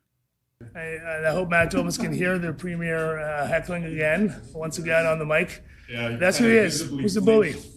He's a bully. It's clear as day, he's a bully. Manitobans will see this. He operates his caucus this way. He operates his personal life this way. We can just look back to the Premier's past and see this. He's nothing but a bully. Nothing but a bully that the Premier wants to say. Now the Premier is trying to, I don't know, emotionally attack me for saying that I've cried in the House. Yeah, I don't care. So what? There's nothing wrong with a man having emotions. There's nothing wrong with a man. I mean, this is the toxicity that his own friend, former friend, says about him. The toxicity, the bullying by this Premier.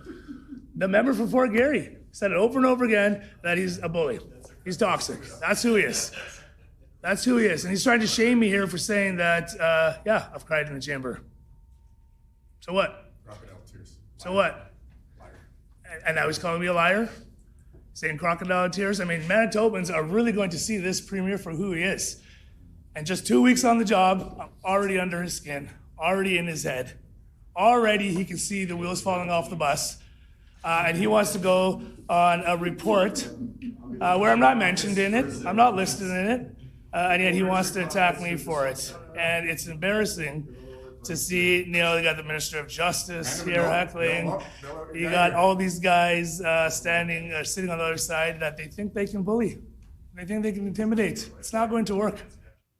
That's Abi Khan, the Leader of the Manitoba Progressive Conservative Party and official opposition. Now, this is Premier Wab Kinew. What you're going to hear, I am told, is Premier Wab Kinew, who is heard on this tape imitating Abi Khan. Okay, so here's how it's going to go, guys. I'm going to go waste a bunch of time in estimates asking these questions. I'm reading for a script. And then when I get the heat put back on me by the Premier, I'm going to turn and pretend to be engaged deeply in conversation. And then as long as he talks, just no matter what's going on, just keep engaging me in conversation.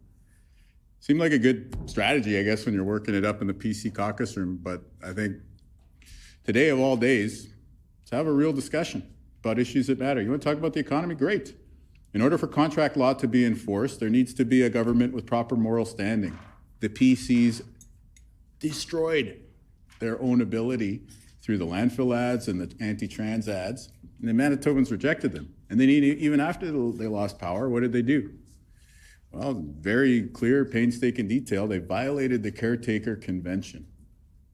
When the member gets an opportunity to read the report, he's going to see the Conflict of Interest Commissioner say that this undermines the legitimacy of government. If you want to talk about the economy, I would say through the chair, anyone needs to be able to explain why a progressive conservative government would undermine the legitimacy of government and therefore call into question their ability to enforce the proper functioning of the market. There's a lot that the member is going to learn in the coming months as leader, maybe years if he's lucky. He doesn't currently have the amount of support necessary to survive a leadership review at a political convention, but maybe that will change in time. Premier Wab Kinew there, then speaking about the leader of the official opposition, Abi Khan. This is all during a committee meeting earlier this week. Now, again, those were two isolated chunks from a video. It was over an hour long. There were several more interactions between the two political leaders. And I just want to encourage you as a member of the public. I know that when we cover elections, either at the provincial, civic, or federal levels, you do hear a lot of people when we go to talk to people saying, they are interested in how our politicians behave and behave toward one another. And so these committee meetings, they're public. They're for you to listen to. You can find this. You can lean into this if you should choose to do so. We thought this morning that we would play some of the exchanges that have been happening this week at the Ledge. Right now it is 7:20 a.m. on 89.3 FM, 990 a.m. on the app and YouTube. You're listening to Information Radio. I'm Marcy Marcusa, and in Winnipeg, it's 8 degrees. The CBC Music Top 20. CBC Music Live. All right. Savor the flavor of the Francophone world on C'est Formidable. Experience the next wave of Indigenous music with Reclaim. The global sounds of frequencies. End your day or start your late night with music on CBC Radio 1.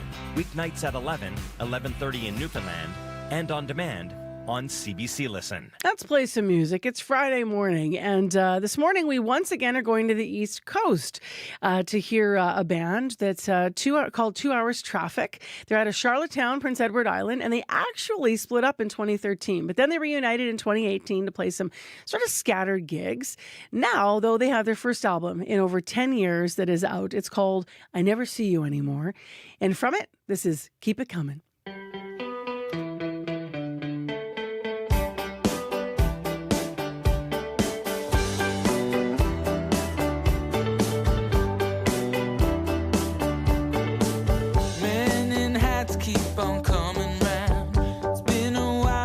I felt this down. I'm not breaking for no one right now. All the big debts are coming due. It's been a while since I felt brand new. Phone is ringing and I'm out of time. Keep it coming.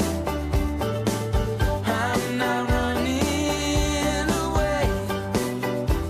Not running away. Keep it coming. I'm not running away. Not running away.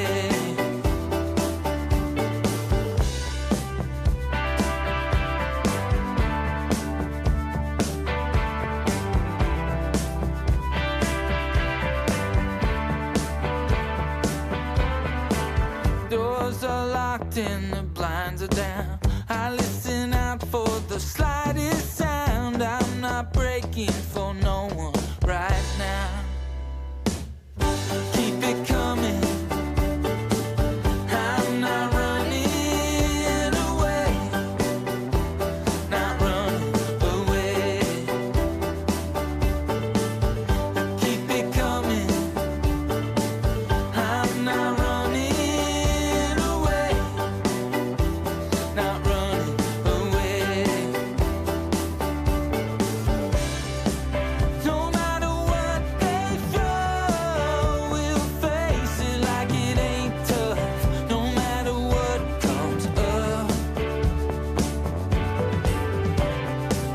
No matter what they throw, we'll face it like it ain't tough. No matter what comes up.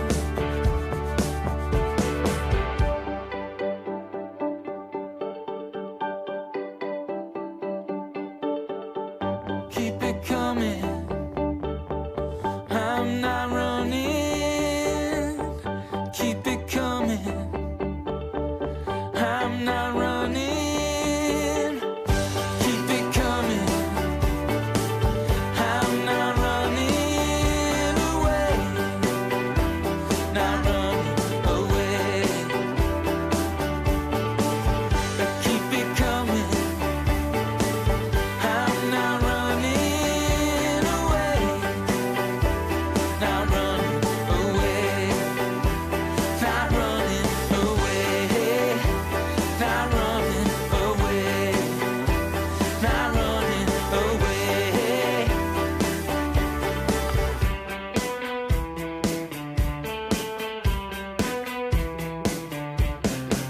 Well, maybe Abby's going to be running away. Maybe he's trying to tell us something because he keeps choosing PEI bands to play in the show this week. You leaving us? You going to skip to the East Coast maybe? Good choices, though. Got to say, I've really enjoyed these bands. This is 2 Hours Traffic we've just been listening to from Charlottetown. The other one was yesterday. They were awesome. And I'm going to forget their name now. But 2 Hours Traffic is, that's them. Tune is Keep It Coming. And their band's new album is called I Never See You Anymore, if you're trying to download that for your own playlist. The band yesterday was the East Coasters. Is that right, Corey? East Pointers. East Pointers is the name of the band yesterday. We played some great music. So that's both those bands coming out of PEI. Here's to the bowl. The Professional Women's Hockey League is back. Lace up, strap in, and tune in to Hockey Saturdays on CBC, where you can catch the best women's hockey players competing head-to-head with everything they've got. The puck drops Saturdays at 2 p.m. Eastern on CBC, CBC Gem, and CBCSports.ca. Don't miss it. 7:25 a.m. on 89.3 FM, 990 a.m. on the app and YouTube. It is 8 in Winnipeg. Our high today, 20, sunny. It's going to be smoky. Air quality advisory in place for areas around Winnipeg and the Interlake due to the Nopaming fire. Brandon right now, mostly cloudy, 5 degrees in the west there. And up in Thompson, it's mainly sunny and 7. Well, let's talk about hockey. Scott Regera is here with sports. We're going to begin with hockey, though. Hi there. Hey there. So it was all looking good for the Ottawa Charge last night until it wasn't. Yeah, that's right. On a goal by St. Anne's, Jocelyn Larocque, Ottawa had the lead, and they were on the cusp of taking a 2-0 games lead in the PWHL final, Marcy. All they had to do was run out the clock with 16 seconds left in regulation. But Britta Curl-Salemi made sure they did not do that. The Frost forward buried the tying goal at that juncture and then followed it up with an overtime winner. Charge coach Carla McLeod was asked about her team's outlook after giving a game away so late and with the series now shifting to Minnesota. Well, I'm not sure what everyone's spin on this game is, but I find a lot of positives. I thought this game was incredibly strong, and it's a momentum builder for us. And there's no doubt Minnesota has been in this position. It's well documented. It's obviously their second go here for a Walter Cup. But we sat here after Game 2 in Series 1, and it was 1-1.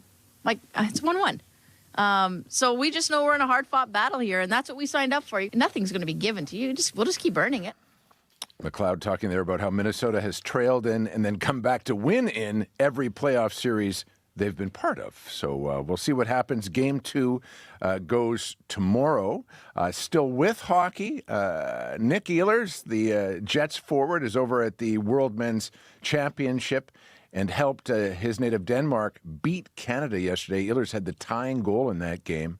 And so the Danes go through, it's the best ever finish for them in this tournament. They go through the semifinals where they take on Switzerland with Nino Niederreiter. So lots of Jets connections, even if we're not talking about them in the NHL playoffs. And speaking of which, Florida just looks incredible. 5-0 win last night. The Panthers upper on Carolina in the Eastern Final, 2-0.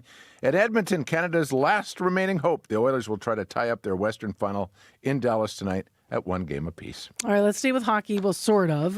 Prime Minister Mark Carney's alma mater is going through some trying times right now. Yeah, many of our listeners, Marcy, will know that Carney once played goalie for the Harvard Crimson hockey team.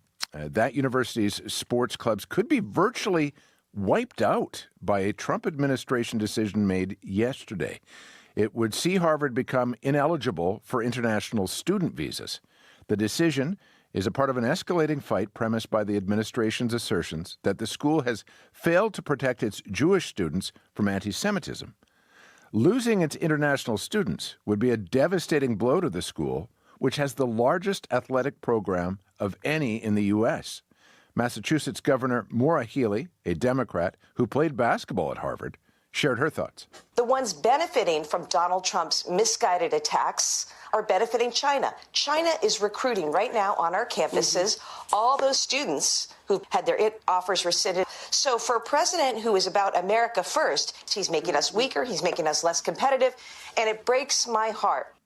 Harvard has 42 varsity sports teams, with close to a quarter of the athletes coming from outside of the states. Canadians feature prominently at the school, including Mick Thompson and Jack Barr, the leading scorer and the captain, respectively, on the Ivy League school's hockey team. And to lighter fare to end this Friday, basketball, where Canadian Stars Week just keeps getting better.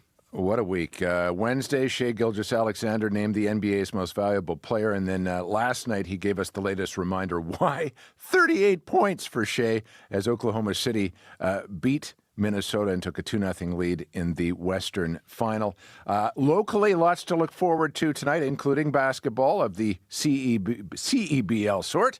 The Sea Bears, who are off to 1-0 start, are hosting Calgary at 7:30 tonight at Canada Life Centre. And we have the Bombers playing their first preseason game tomorrow at Princess Auto Field. Kickoff is at 3 o'clock. This is against the Riders. Expect Chris Strevler and Kerry Wilson, Marcy, to get plenty of reps at quarterback because remember, Zach Claros is suspended for the first game of the regular season, and one of those guys, Strevler or Wilson, is going to get the nod that day. All right, and expect sunny and 21 tomorrow. It's going to be beautiful for football. All right, thanks very much, Scott. Have a great weekend.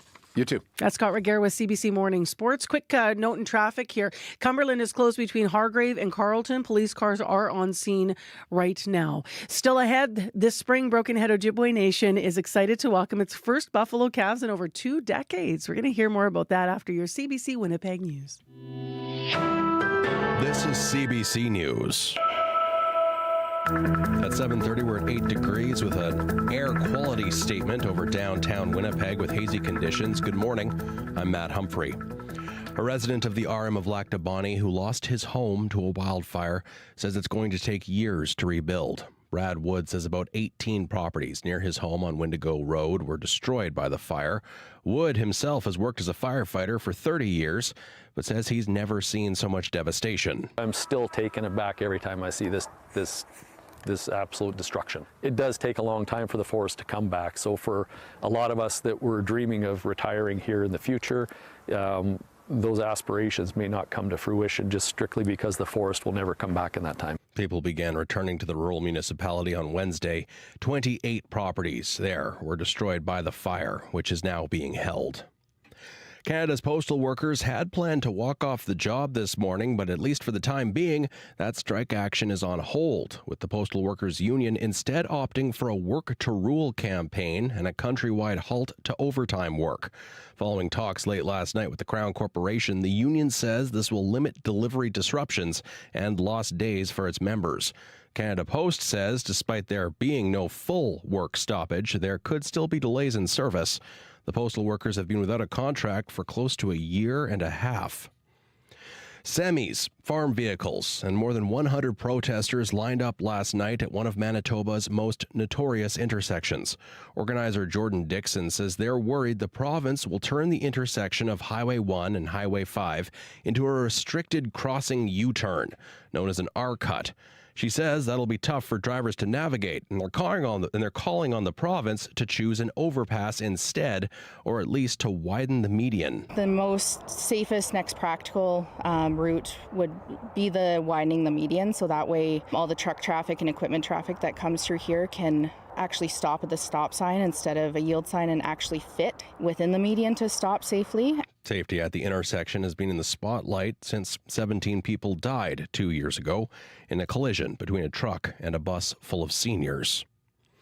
Better late than never. That's one reaction to the Manitoba Museum's formal apology to First Nations, Inuit, and Métis communities for having remains and other items in its collection. The museum says it's part of its Homeward Journey project to identify and return the remains to their communities. Raymond Frogner is the head of archives for the National Centre for Truth and Reconciliation. He was satisfied with the apology, but says it could have happened decades ago. Canada is laced with a network of cultural institutions that played a role in establishing, the settler colonial fact, at the same time as dispossessing not just the land but the cultural memory of Indigenous peoples. So this reset is going on in cultural institutions across the country. The museum says the remains of at least 40 men, women, and children are at the facility. Premier Wab Kinew is leaving the door open for an inquiry into a PC breach of Manitoba's Conflict of Interest Act. On Wednesday, the Ethics Commissioner ruled former Premier Heather Stephenson, her deputy, and Economic Development Minister violated the Caretaker Convention. It was for trying to push through a mining project after losing the election. Kinew says despite the findings in the commissioner's report, many unanswered questions remain. Why were they so intent on ignoring the results of the election to improperly further this private interest? I think that's a question worth asking a few times. It may be that we get no further because the PCs may continue to refuse to answer, but I think we have an obligation to you as Manitobans to try and figure out more about what went on here. Kinew repeatedly accused the former premier and her two ministers of lying under oath and says he also has questions about their financial interests in the project. And finally, new boating regulations at Pelican Lake have local business owners worried. The RM of Prairie Lakes created a one boat, one water bylaw for the lake, about an hour south of Brandon, meaning visitors have to pay $40 for an inspection before their boat hits the water. The municipality says it's to stop the spread of invasive species like zebra mussels. Eric Evans owns E&J Bait in Nanette. He's already seen a drop in business, he says, since the new inspection started earlier this month. They spend money in this community, and I feel like with the chains and gates up, it has a bad outlook on the town, and it's potentially keeping people away and causing them to go elsewhere. Evans says his sales are already down more than 80% compared to this time last year.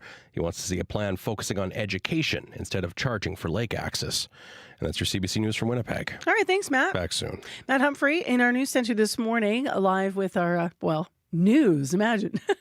Let's get to the weather. Abby Adiyemi is the man with that. Smoke in the air. We got air quality statements in effect for the Red River and all the way tracking into the Interlake region. Smoke from the Nopaming wildfire causing poor air quality and reduced visibility in that area. So if you're driving towards that area and you notice smoke, that's because of that fire. So take care and if you're sensitive, just take care if you're sensitive to smoke. For the rest of the region, we're talking about sunshine and smoke to mark today's weather across board, from warm to hazy in the south and breezy and cooler up north. Winnipeg, 8 degrees. The sun is out. Today will be mostly sunny but hazy. Light breeze will be felt from the northeast and we warm up to 20 degrees. Similar conditions we're seeing in the Pembina Valley region. More than Winkler, Alton and Morris. That's mirroring Winnipeg's conditions. We're looking at temperatures around 6 degrees. Also smoky and sunny today, high around 21. In the Westman region, Brandon is sitting at 5 degrees at this time. Some clouds in the air, but the sun is doing its thing. We're going to see highs around 21 also. Dauphin is sunny at 6 degrees. Today brings mainly sunny skies, high around 21 also. It's 10 degrees in Gimli at this time. For the Interlake region, expect sunny and hazy skies due to that smoke. Your high will be around 20 and you get some mild winds from the east. In the powerful influence surrounding areas, we're looking at temperatures around 10 degrees at this time. Some cloudy conditions being felt, but the sun will definitely make its presence felt. So you should expect sunshine and a high of 21 today. The winds will be coming from the southeast. Moving to Thompson, it is clear and also sunny there, 7 degrees this morning. Sunshine today, highs around 21. Winds will stay light from the southeast and a few clouds tonight. Then further north in Churchill, where it's 0, but you'll definitely be warming up also. It's already mainly sunny there. We will have a mix of sun and clouds by midday with breezy southeast winds. Today's high will get to 11. So it's sunny and smoky across the south and breezy and cooler up north. Winnipeg at 8 degrees now, and Winnipeg sits like at the middle of everything. Winnipeg at 8, and then the rest of the regions just doing their thing around 5 degrees. Poor Brad Lilly's our YouTube producer, so it's like total live radio. So Abby's in the control room when he does the weather, right? So sometimes, like if the traffic line rings, you'll hear that, listeners, on the air, right? And in this case, poor Brad sneezed. He sneezed on cue right when you were talking, I think, about air quality, though. Yeah, I'm like, okay, definitely. The air quality is something, it's crawling in here also. It took Corey a second, though. I thought it was a dying rabbit. I was like, what's going on in there? It's interesting when people sneeze, right? It's like, I don't know why we're embarrassed by our sneezes. In the newsroom, when I sneeze, like I could clear like 3 newsrooms with how loud I sneeze. I sit across from you. It's terrifying. It's terrifying. And then you'll hear like Chloe Friesen behind me going, choo, choo, like the cutest little sneezes you ever heard in your life.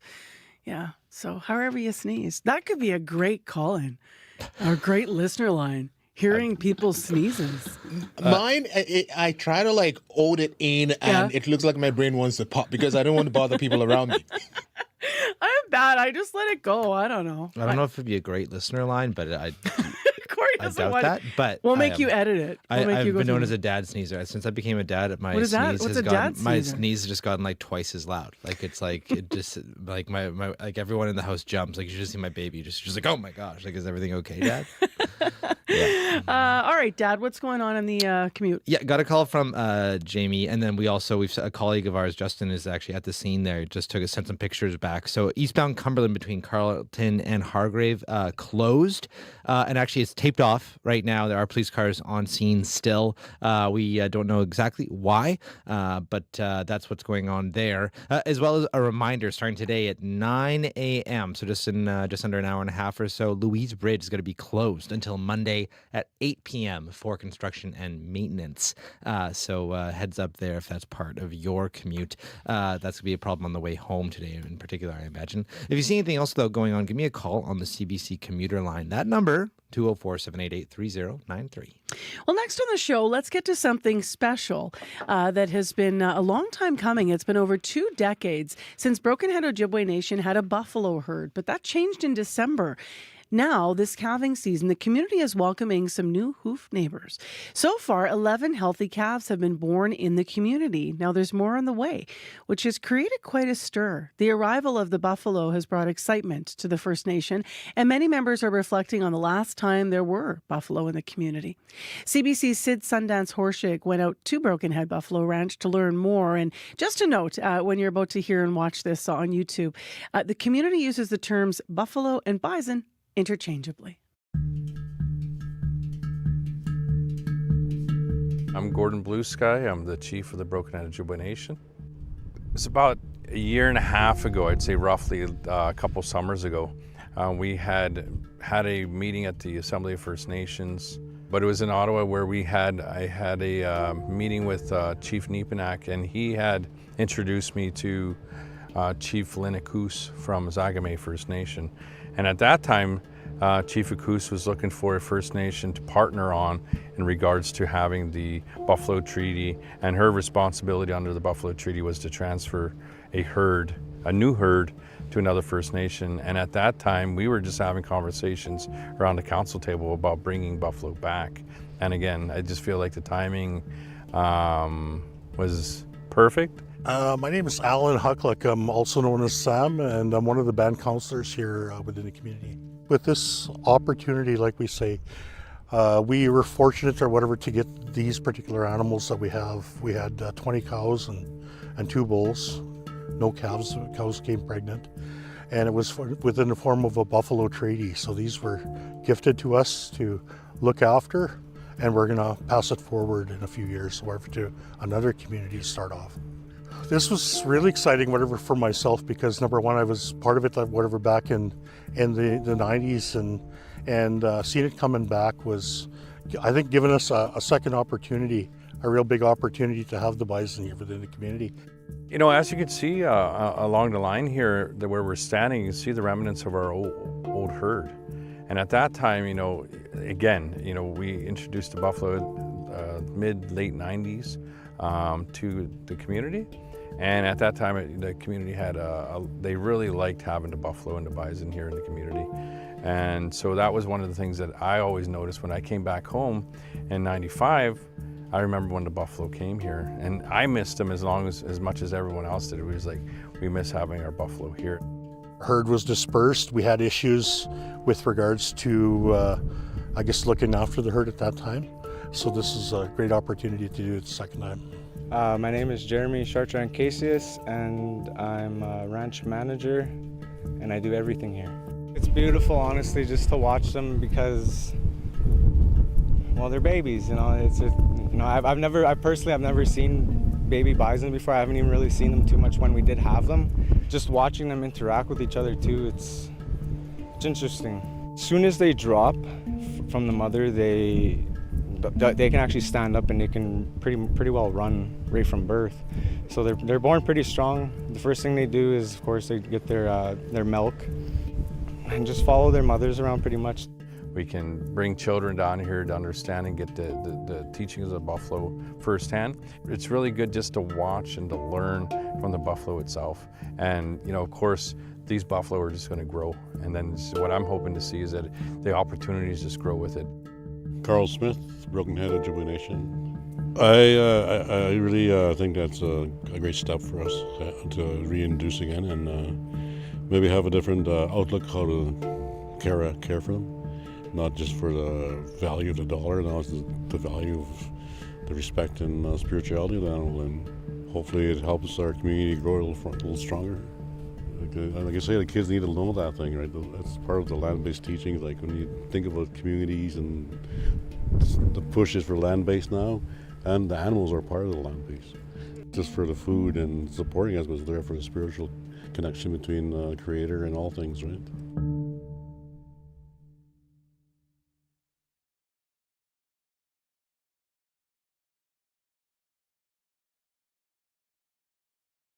Thought there were drone shots above the herd, and it was just so peaceful watching those calves with their mums, and just the way they were as the ranch manager was mentioning, interacting on the plains with the prairie grasses, walking. It looked like a postcard for Manitoba, just beautiful. That was put together by CBC's Sid Sundance Horshig, and thanks to Sid for bringing us that story, and local videographer. And I'm going to thank that videographer at the end of the program. I don't have the name in front of me, so I apologize. But as you heard, once the herd grows in number, Broken Head is going to live up to its obligation to pass on a herd to another community as part of the Buffalo Treaty. Whether you're hanging out or out on the move, stay in the know with CBC Listen. The cost of living with Paul Havershrud goes beyond facts and figures. Real estate is the 800-pound gorilla of Canada's economy. And What on Earth with Laura Lynch explores the climate change crisis, problems and solutions. What happened that made you start to think and see climate change differently? The Cost of Living and What on Earth. Available now on CBC Listen. Time right now is 7:45 a.m. I'm Marcy Marcusa. You're listening to CBC. Thanks so much for joining us. What a gorgeous Friday morning we have on our hands. It's 8 degrees in Winnipeg. It is mostly sunny downtown. We do have smoke in the air quality advisories. A high of 20 degrees is where we're heading. Just to repeat the big issue in traffic that's developed this morning, eastbound Cumberland between Cumberland and Hargrave is closed. We don't have any other information. We know it's closed. There were police vehicles, and now there's police tape surrounding some of that area, so you're going to want to avoid it. That's eastbound Cumberland between Cumberland and Hargrave. So 788-3093 if you do want to reach us on the show. And Corey just whispered the name, I believe, of the videographer in my ear. Christopher Kent. And I just want to thank the videographer because we were going on about how beautiful that video of the buffalo herd was. So just gorgeous work. Well, next on the show, the city of Winnipeg is doing away with metered parking stations. By the end of August, Winnipeggers will have to pay online using the Pay by Phone app. You can also call a number to pay, or you can buy a prepaid parking booklet at some city facilities. We asked online how you're feeling about this. We had like 150 comments right away. Some of the comments were coming from people who are seniors in Winnipeg and are concerned specifically. CBC's Jim Agapito went to a seniors gathering at Fort White and asked about this. My name is Bev McNamara, and I am 70 years young. Well, for myself, first of all, not everyone has a phone, which would be a big problem for a lot of my friends, I know. For myself, technically, it takes me forever to figure out something on the phone. So that would be frustrating, having to stand around and wait to try and figure this app out just to go park. And it also means if I have to walk around downtown area looking for what I have to look for, I would not be happy about either, just for security reasons. Do you think that this is a feasible solution that the city has to change parking, anywhere, downtown in the city? Absolutely not. Like maybe do a survey on who wants this instead of them thinking it's a good idea. I disagree fully on this. I'm still able to drive, but I'd rather do that and get to where I'm going, and that isn't going to frustrate me and ruin my day. My name is Ron Nash. I am almost 76. It won't affect me very much, but my one experience in the last 12 months of wanting to park on street downtown was disappointing, because what I found was that there was lots of parking available, but not to me, because I didn't have an iPhone, I didn't have an app. And so I couldn't access it. So that was unpleasant during the winter time. And what does that mean? And, the fact that there's an app, for other people that are seniors, how do you think that will affect them? Well, it'll discourage people like me even more from going downtown. Lots of older people are more than able to, but I have no other need for it. So one of the reasons I just use a flip phone is because it's inexpensive and it serves all the needs I presently have. And if this is a need that I don't want, I will simply not bother going downtown. You can purchase booklets, pay booklets for parking at the parking store. Now, when you hear that, how do you feel about that as a solution? For me, it's reasonable. It's similar to the old days when I took the bus and you could buy a week of tickets, much in the past. So it would be an option I would consider. So that's CBC's Jim Agapito. He was out talking to seniors about the removal of parking pay stations in Winnipeg. And if it sounded lovely behind him with lots of birds, that's because he was talking to people at Fort White. I should mention that the city says that the tech is not going to work anymore in the future. So the initial reason for removing the machines is, I believe it's on 3G. And so in the future, those machines are going to be obsolete. But the question is, should they put machines back or just leave everyone with the app and the books and the phone? Well, let's get more on this from Connie Newman, who's been listening in and is in studio with us this morning on CBC. She's Executive Director of the Manitoba Association of Seniors. Hi, Connie. Good morning, Marcy. So what are your initial thoughts in hearing, some others, weigh in on what this is going to mean, specifically for seniors? My initial thought in listening to the two previous is that our city needs to get real with the fact that for the next 20 years, the older adult population is going to dominate. This smacks of ageism. We want to stay as independent as we can for as long as we can. And for me, I'm good. I have the magic phone and I can do that. Last evening, I was at a social function of older adults in St. James. I asked the same question that you heard at Fort White. I had no one in about 20 people that I talked to that want this to happen. And the immediate answer, I'm not going downtown. Then I made the statement that, well, we have parking meters around health sciences centers, some of the medical facilities downtown at St. Boniface Hospital. That becomes a real issue for many people. And like the gentleman said, some of us carry flip phones for emergencies only and are not prepared to use the app, a app. So let's walk through, because there's a number of things you said there. So one of the things I should clarify to the listeners is this is an immediate downtown area. I don't have in front of me the specific map of how far it will go. I do know that certain facilities are going to keep their parking machines intact. So I don't have whether HSC you were mentioning. So we'll have to get that information. I just don't have that in front of me. So I'm looking at you, Corey Funk. Maybe Corey can pull up that article and get that for us for the end of the interview here, because I know we reported on it. Having said that, though, it doesn't change the concerns you're raising here, Connie. So somebody might be leaning in and thinking, well, can't you just phone, use the flip phone and phone to pay for parking? So what are your thoughts on that? Well, the other on that, when you pay for parking, it's a transfer of funds. So you need a credit card that you're going to have to read the numbers off of to whoever's on the phone. That becomes an issue. Many of us, doesn't matter what age, are worried about scamming and who you calling, who you giving your number to. All of that was part of last night's conversation that reminded me many of us are worried about digital transfer. You mentioned, Connie, that you're tech savvy. You have, I think, as you put it, the fancy phone and could do this. What do you make of the stigma that all seniors aren't? Because that's another perspective that comes into this conversation. Although there's realities that, a lot of seniors actually aren't. So there's sort of a line to walk there in understanding what people might need in our community as it continues to age.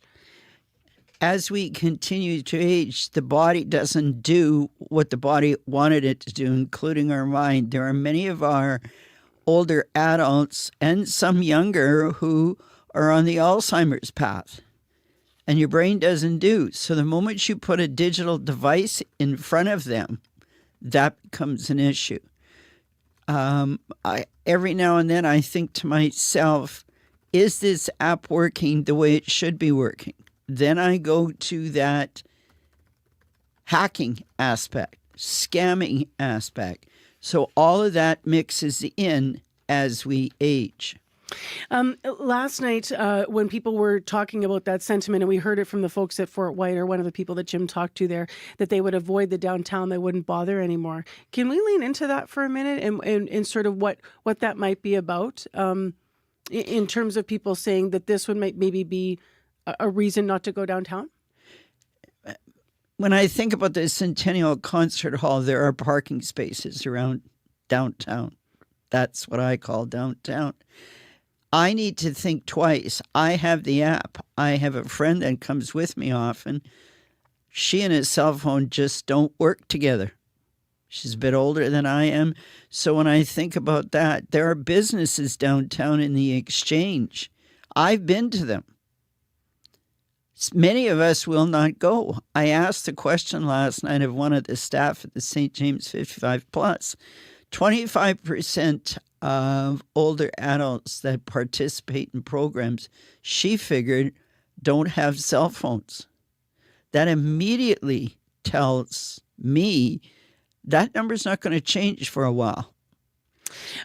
In terms of the other option here, it's these booklets as a solution. So you can purchase a parking booklet at the parking store. How do you feel about that? The parking store is downtown, right there. I've been to the parking store. Parking there is not the easiest. We have in this city about 17 City of Winnipeg facilities. We go and buy fitness passes at them, lots of parking. Why couldn't these parking booklets be offered there as opposed to downtown? One of the other options is 510 Main Street. Well, parking there is not, and I've been there several times. So in my mind, I think, yes, the parking booklets is an option. Let's get them into the facilities. There's got to be, 17 plus City of Winnipeg facilities where we go for fitness, where we go and walk the track, where we have to pay. Let's put those parking booklets there. Corey was just confirming that according to our reporting this week for CBC, it is correct that all of the parking meters will be gone in the downtown area. Private lots may be keeping them, but the city-owned properties will be getting rid of all of them. So, well, and I was part of a move around at St. Boniface Hospital. There are parking meters there. There are parking meters on the street. Is the city getting rid of all of those parking meters? The lots are privately owned. I get that. But public parking on public streets, are all meters going? And my best guess, they will be. They may not go by July 1st, but they're going to go. Mm-hmm. They are on the list. In fact, when you do, that is how this looks from what the city's reported to us this week. I just want to ask you before you go, what do you say to seniors who feel they're being left out of technology and left behind, and they might be looking for supports to help them? Like maybe they're open to getting more tech savvy, and you're tech savvy. So are there supports out there? Do we need more of that as well? Absolutely. In the city of Winnipeg, we have city senior centers, active living centers, groups throughout the city that often are doing tech savvy type programs. They're offering that. We have 13 senior resource finders throughout the city. And they all have their own districts. They may know of a program being offered at a local church or a local community club. So there's help out there. And if you want to know where the local help is close to your home, dial 211, tell them where you live and what you're looking for, and they'll be able to help you. Good advice, although, of course, it doesn't bring the pay stations back, but we'll see what the city does next. Thanks very much, Connie, for coming in. You're welcome. Good to be here. That's Connie Newman, the Executive Director of the Manitoba Association of Seniors. Let's go back to our news center and Matt Humphrey with headlines. Good morning. New boating regulations at Pelican Lake are raising concerns among some business owners. During the summer tourism season, the new rules mean visitors will have to pay $40 for a boat inspection before they launch. The change is meant to prevent the spread of zebra mussels. We'll hear more. Thank you very much, Matt. Matt's back with next full news at 8:30. It is 8 degrees in Winnipeg. We've been there all morning. A reminder, Cumberland, eastbound between Cumberland and Hargrave, closed. Police tape is on scene, so avoid that area. We don't have any more information. Sunny, a high of 20 degrees, and local smoke is a factor today in Winnipeg. After 8 o'clock on our medical column, it is the time for the annual Tick Talk about, well, ticks. Dr. Bardwaj is going to join us, so stay right here. It's 1 minute to 8 right now, and World Report is next.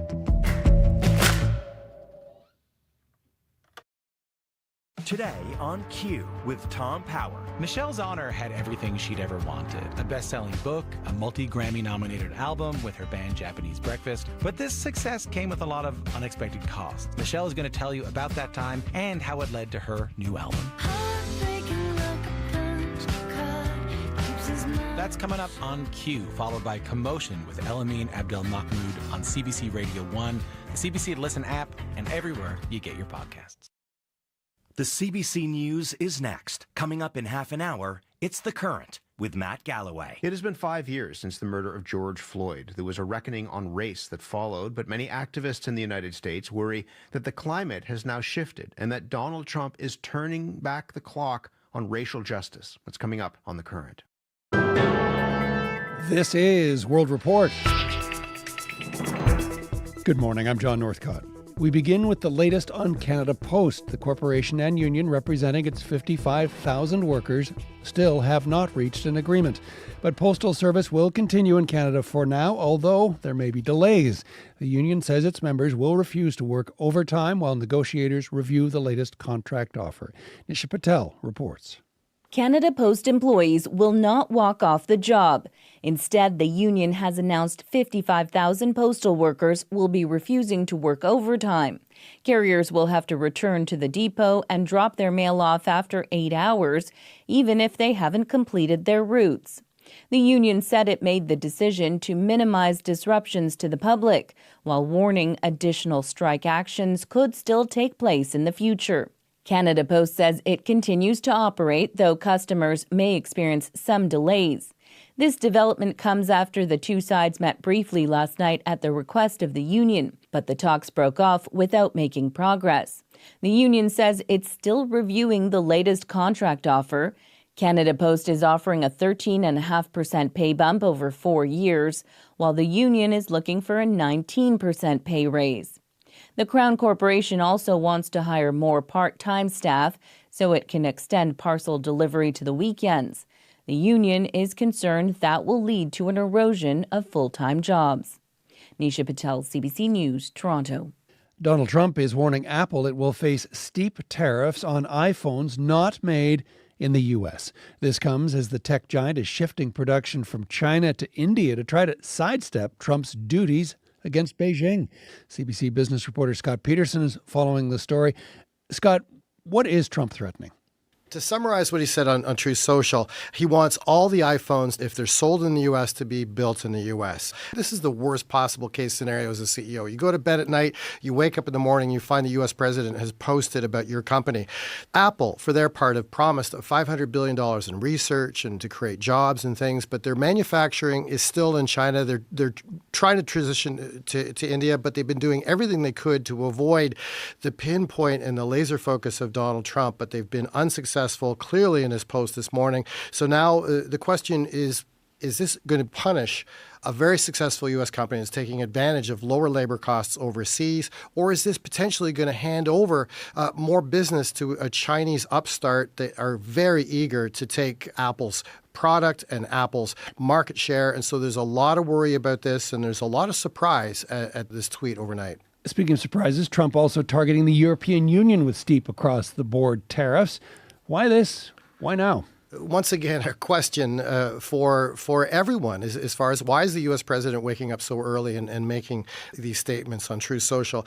It's not like the U.S. and the EU have been in formal negotiations. There has been some overtures, some posturing, but nothing really formal. We know there's a framework with the UK, but this really, in a sense, is coming out of the blue. So is this a method by the U.S. president to maybe jumpstart negotiations that haven't started as quickly as he'd like them to? But once again, what it does is it's just confusing the market, and we're seeing market reaction extremely negative to this uncertainty, and that's what the markets don't want to see. As far as any kind of trade negotiations or political negotiations, this element of uncertainty is unprecedented.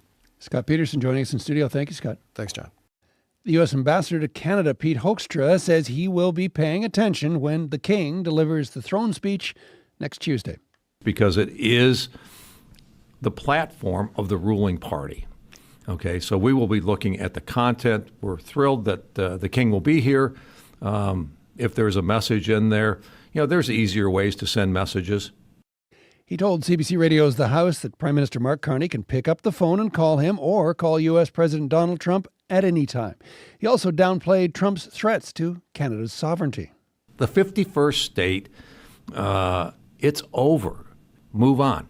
If the Canadians want to keep talking about it, that's their business. I'm not talking about it. Donald Trump is not talking about it.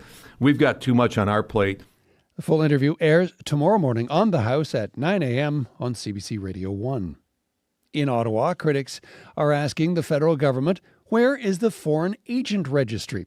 The governing Liberals promised to set one up last year to help track those people in Canada who are working on behalf of another country. As Catherine Tunney tells us, the registry was supposed to be a key pillar in the fight against foreign interference. I declare the motion carried. It's been nearly a year since the Liberals' foreign interference legislation sailed quickly through the House. But getting a core part of that bill up and running appears to have stalled. The Foreign Transparency Registry would require agents acting on behalf of foreign states to register with the federal government or face deep fines and jail time. But a spokesperson for public safety says several steps are needed before that can start happening, like finding a commissioner and building the IT needed to support the office. Gloria Fung speaks for a coalition of community groups calling on the government to bring in the registry. She says it could help diaspora communities who are the direct victims of foreign-ordered harassment, including from China. And if we do not take concrete action, it's going to get worse. The government did not respond when asked when the registry will be operational. Catherine Tunney, CBC News, Ottawa. Western premiers say the future of the Canadian economy depends on their provinces, but they want Ottawa to build the infrastructure to access Canadian and international markets. The call comes as the premiers wrap up a two-day summit in Yellowknife. Kate Kyle reports. This is the moment for Western Canada. A message from Canada's Western premiers, BC Premier David Eby. We are going to be the engine that drives the Canadian economy for the foreseeable future. The leaders are calling on Ottawa for greater investments in nation-building projects like highways and energy corridors, including ports, to help get resources to markets in Europe and Asia, and taking a Team Canada approach to responding to U.S. tariffs. Outside the meetings, people gathered at the doors of the NWT's legislature raising concerns over separatism talks in Alberta, like Audrey Zoe. Because I don't think there should be one particular province that should be separating from Canada because we all belong together. Alberta Premier Danielle Smith. Prime Minister Mark Carney acts on the ideas in our communique today that it would take the wind right out of any effort. The frustration that Alberta has been that it's been a lot easier to do business with our southern neighbor than it's been to do business across the country. Ottawa has signaled interest in projects like the Arctic Security Corridor, building more homes and reinforcing northern sovereignty. NWT Premier R.J. Simpson.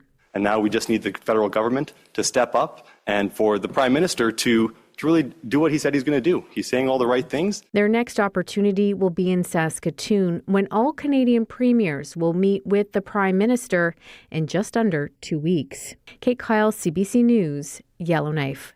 And finally, it's been 3 weeks to the day since two young children were reported missing in Nova Scotia. RCMP have not ruled out their disappearance as suspicious, and now one area resident says police have asked her for hours of footage from her trail cameras. Kayla Hounsell has the latest. So these are the cameras that we like to use. Melissa Scott points to a small camera she's mounted to a tree. She has 7 of them set up around her property, which is more than an 8-kilometer drive from where Lily and Jack Sullivan were reported missing from their home on May 2nd. This week, Scott says 2 RCMP officers from the Major Crime Unit showed up asking for footage dating back 5 days before the children's parents called 911. I did mention to them that I was very happy to see them and glad that they were canvassing a little further and looking at trail cam footage. And they did respond saying that they probably should have been around earlier. Police say they were told 6-year-old Lily and 4-year-old Jack had wandered away from their home in Lansdowne Station, an extremely rural area about 140 kilometers northeast of Halifax. It sparked an extensive search through dense woods. Obviously, we care deeply. Kyle MacArthur is president of Pictou County Volunteer Ground Search and Rescue. He says his team is being offered support. A lot of our members have kids of their own, so obviously that makes it more challenging. The RCMP declined an interview request. Scott says she provided hours of video Thursday afternoon. I didn't see anything on it, but they're welcome to have it, and maybe they'll see something I didn't. Scott is concerned, as are people across the province, with so many questions and so few answers about what may have happened to Lily and Jack. Kayla Hounsell, CBC News, Pictou County, Nova Scotia. And that is the latest national and international news from World Report. If you're enjoying the World Report podcast, and we hope you are, please follow us and tell a friend. It helps to spread the word. I'm John Northcott. This is CBC News.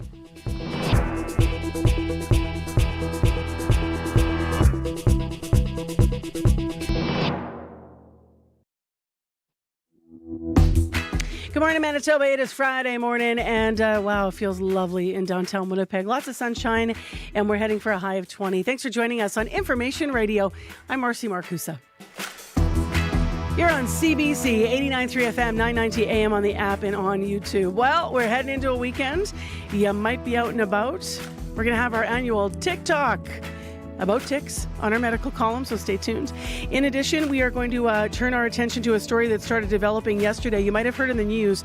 The Manitoba Museum yesterday apologized for housing the remains of First Nations, Inuit, and Métis people. Coming up, the Assembly of Grand Chiefs will be reacting to the apology. You might have heard clips of this on our news this morning, but we're going to play you a more fulsome piece of what that sounded like when we did hear from the Grand Chief yesterday on CBC. So stay tuned. That begins our hour. Kyra Wilson. Stay tuned. First, though, speaking of the news, Matt Humphrey is in for Heather Wells this morning and has our headlines. Good morning. Good morning. More than 100 protesters gathered at the intersection of Highway 1 and Highway 5 last night. Safety at the intersection is a concern. It's where 17 people died 2 years ago in a collision between a truck and a bus full of seniors. The protesters are worried the province will put in a restricted crossing U-turn, complicating the roadway. Instead, they'd like to see an overpass or even a widening of the median. We'll hear more. And as people head home to Lac du Bonnet, many are seeing the devastation caused by the wildfire. More than 24 properties were destroyed by that fire. We'll hear from a homeowner at the bottom of the hour. All right, thank you, Matt. Back soon.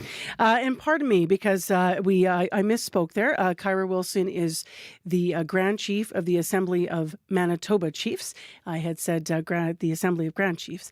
Let's get to what's happening in the weather situation. Abby is here to run it down. Hello. We're warming up, Marcy. 11 in the city, sunny and some haze from the wildfire smoke in the air. We have smoke affecting the air quality in the Red River, the Pembina Valley, and the Interlake regions. So if you have breathing issues, try to avoid outdoor activities as much as you can. For today, it's going to be mostly sunny, bit of haze in the air, light breeze from the northeast. Highs would reach 20, and then tonight some clear skies. Across the south, we're seeing temperatures between 5 and 10 degrees, and highs will be between 20 and 21, though it's cooler in the northern parts with some sunshine too. But Winnipeg at this point, we are warming up to 20 degrees, and tomorrow brings more sunshine. What are you doing on the weekend with all this nice weather? I am going to take. It's already getting green, so I'm going to be taking lots of photos this weekend. Oh yeah, it's a good weekend for that. My green therapy kicks in. Yeah, I love that. I love that term, green therapy. That's a good one. I'm going to steal that.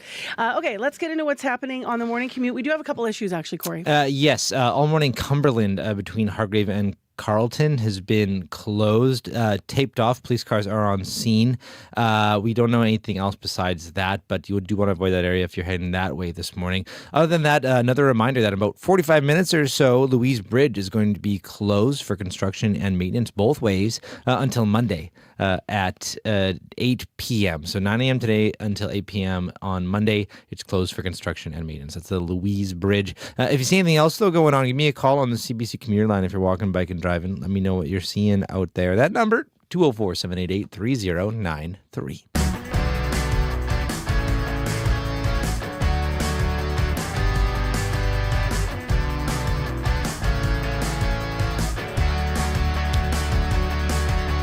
Well, the Assembly of Manitoba Chiefs view an apology from the Manitoba Museum, in their words, as an important step in the right direction. Yesterday, as you might have been hearing in a closed ceremony, the museum issued an apology to First Nations, Inuit and Métis communities for housing the remains and belongings of their ancestors.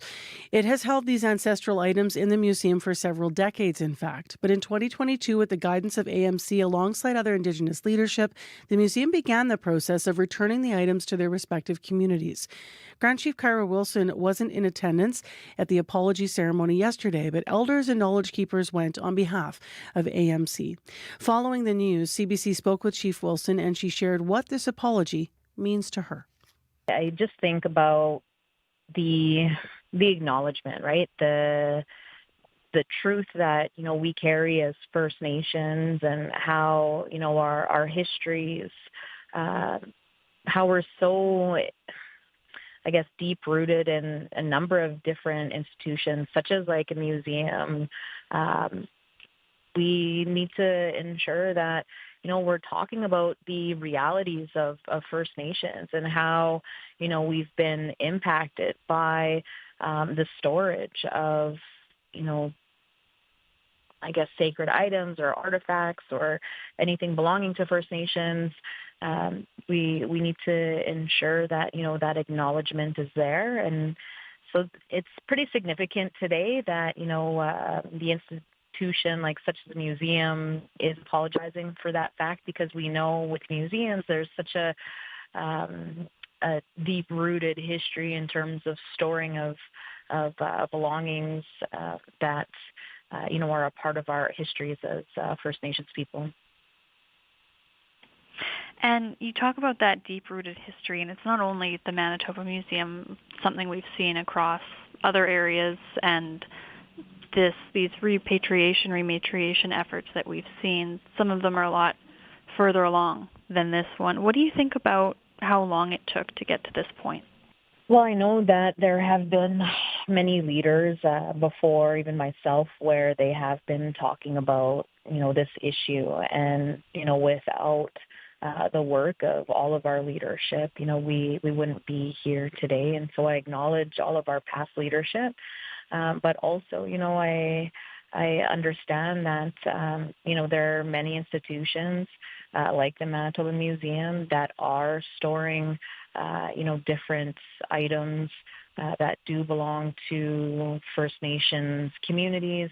And that's not even just in Manitoba. We know that this is a reality for First Nations people across this country, even in other institutions across the world. We know that there are items that belong to First Nations. And so this is the first of many steps that, we are taking as First Nations to ensure that all of these items are being returned to our nations.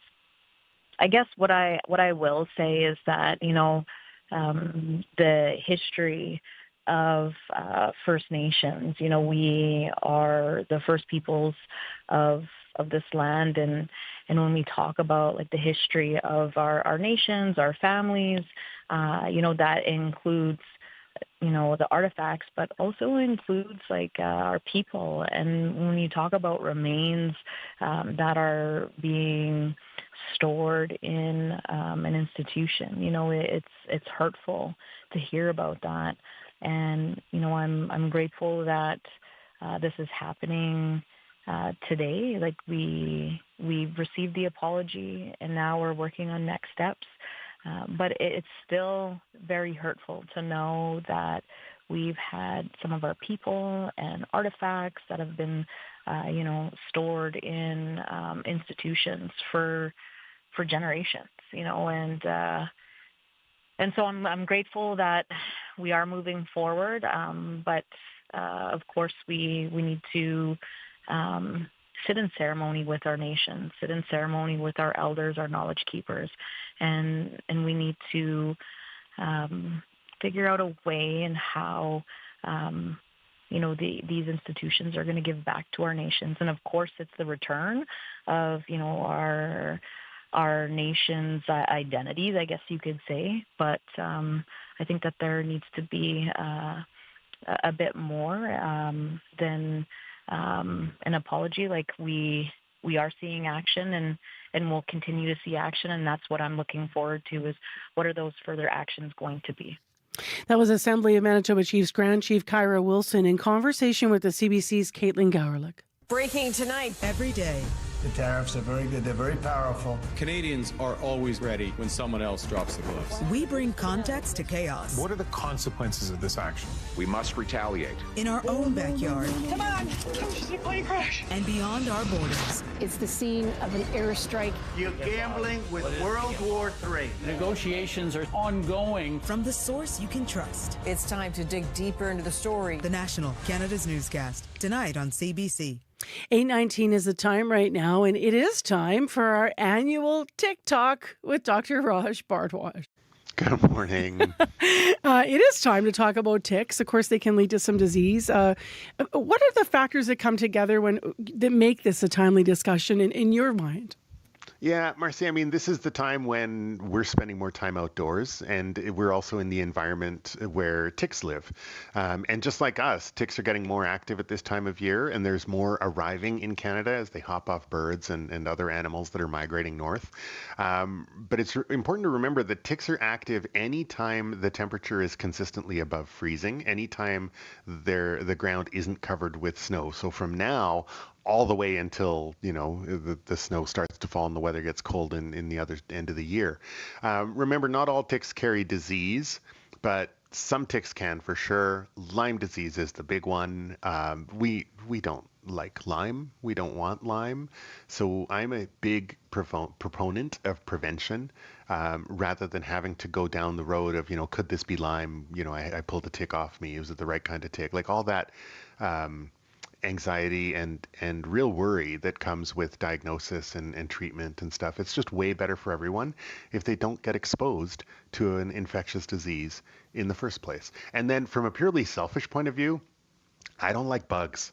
And I don't like having to remove ticks from, the belly button or the back of somebody's ear or something like that. So the more people are aware of ticks and doing tick checks at home and not having ticks, embed themselves into them and, knowing how to remove ticks effectively and stuff, the more that happens, the fewer bloodsuckers I'll have to deal with, and then everybody's happier. When you got to that embedded in the belly button, my face spoke for itself there for people watching the show on YouTube today. Yuck. But yeah, it can be serious. So other than Lyme disease, though, that you alluded to here, what other diseases can ticks carry? Yeah, Lyme is the big one. It's caused by a bacteria called Borrelia. There are 52 species of Borrelia that we've identified around the world. There's 20 different species or more that actually can cause Lyme disease. In Canada, there are other ones. There's, they're all way, way less common than Lyme disease. So we don't hear about them as much, but there's things like Rocky Mountain Spotted Fever, Powassan virus, which was named after a town in Ontario, anaplasmosis, babesiosis, tick-borne relapsing fever. There's a bunch. And then if you go, further abroad, there are ticks in different countries that can cause different things. So you have to kind of be aware of those as well. Like in Australia, on the East Coast, there's a tick that can cause paralysis because there's a neurotoxin in their saliva. In the US, there's a really aggressive tick called the Lone Star tick that can make you allergic to red meat. And we've talked about that in previous years. That's not a thing that I want to deal with, and so far, that's not a thing in Canada, luckily. But climate change, tick habitat is spreading, migratory patterns of birds and animals is changing and expanding. So unfortunately, ticks are, becoming more and more of a problem in Canada through the years.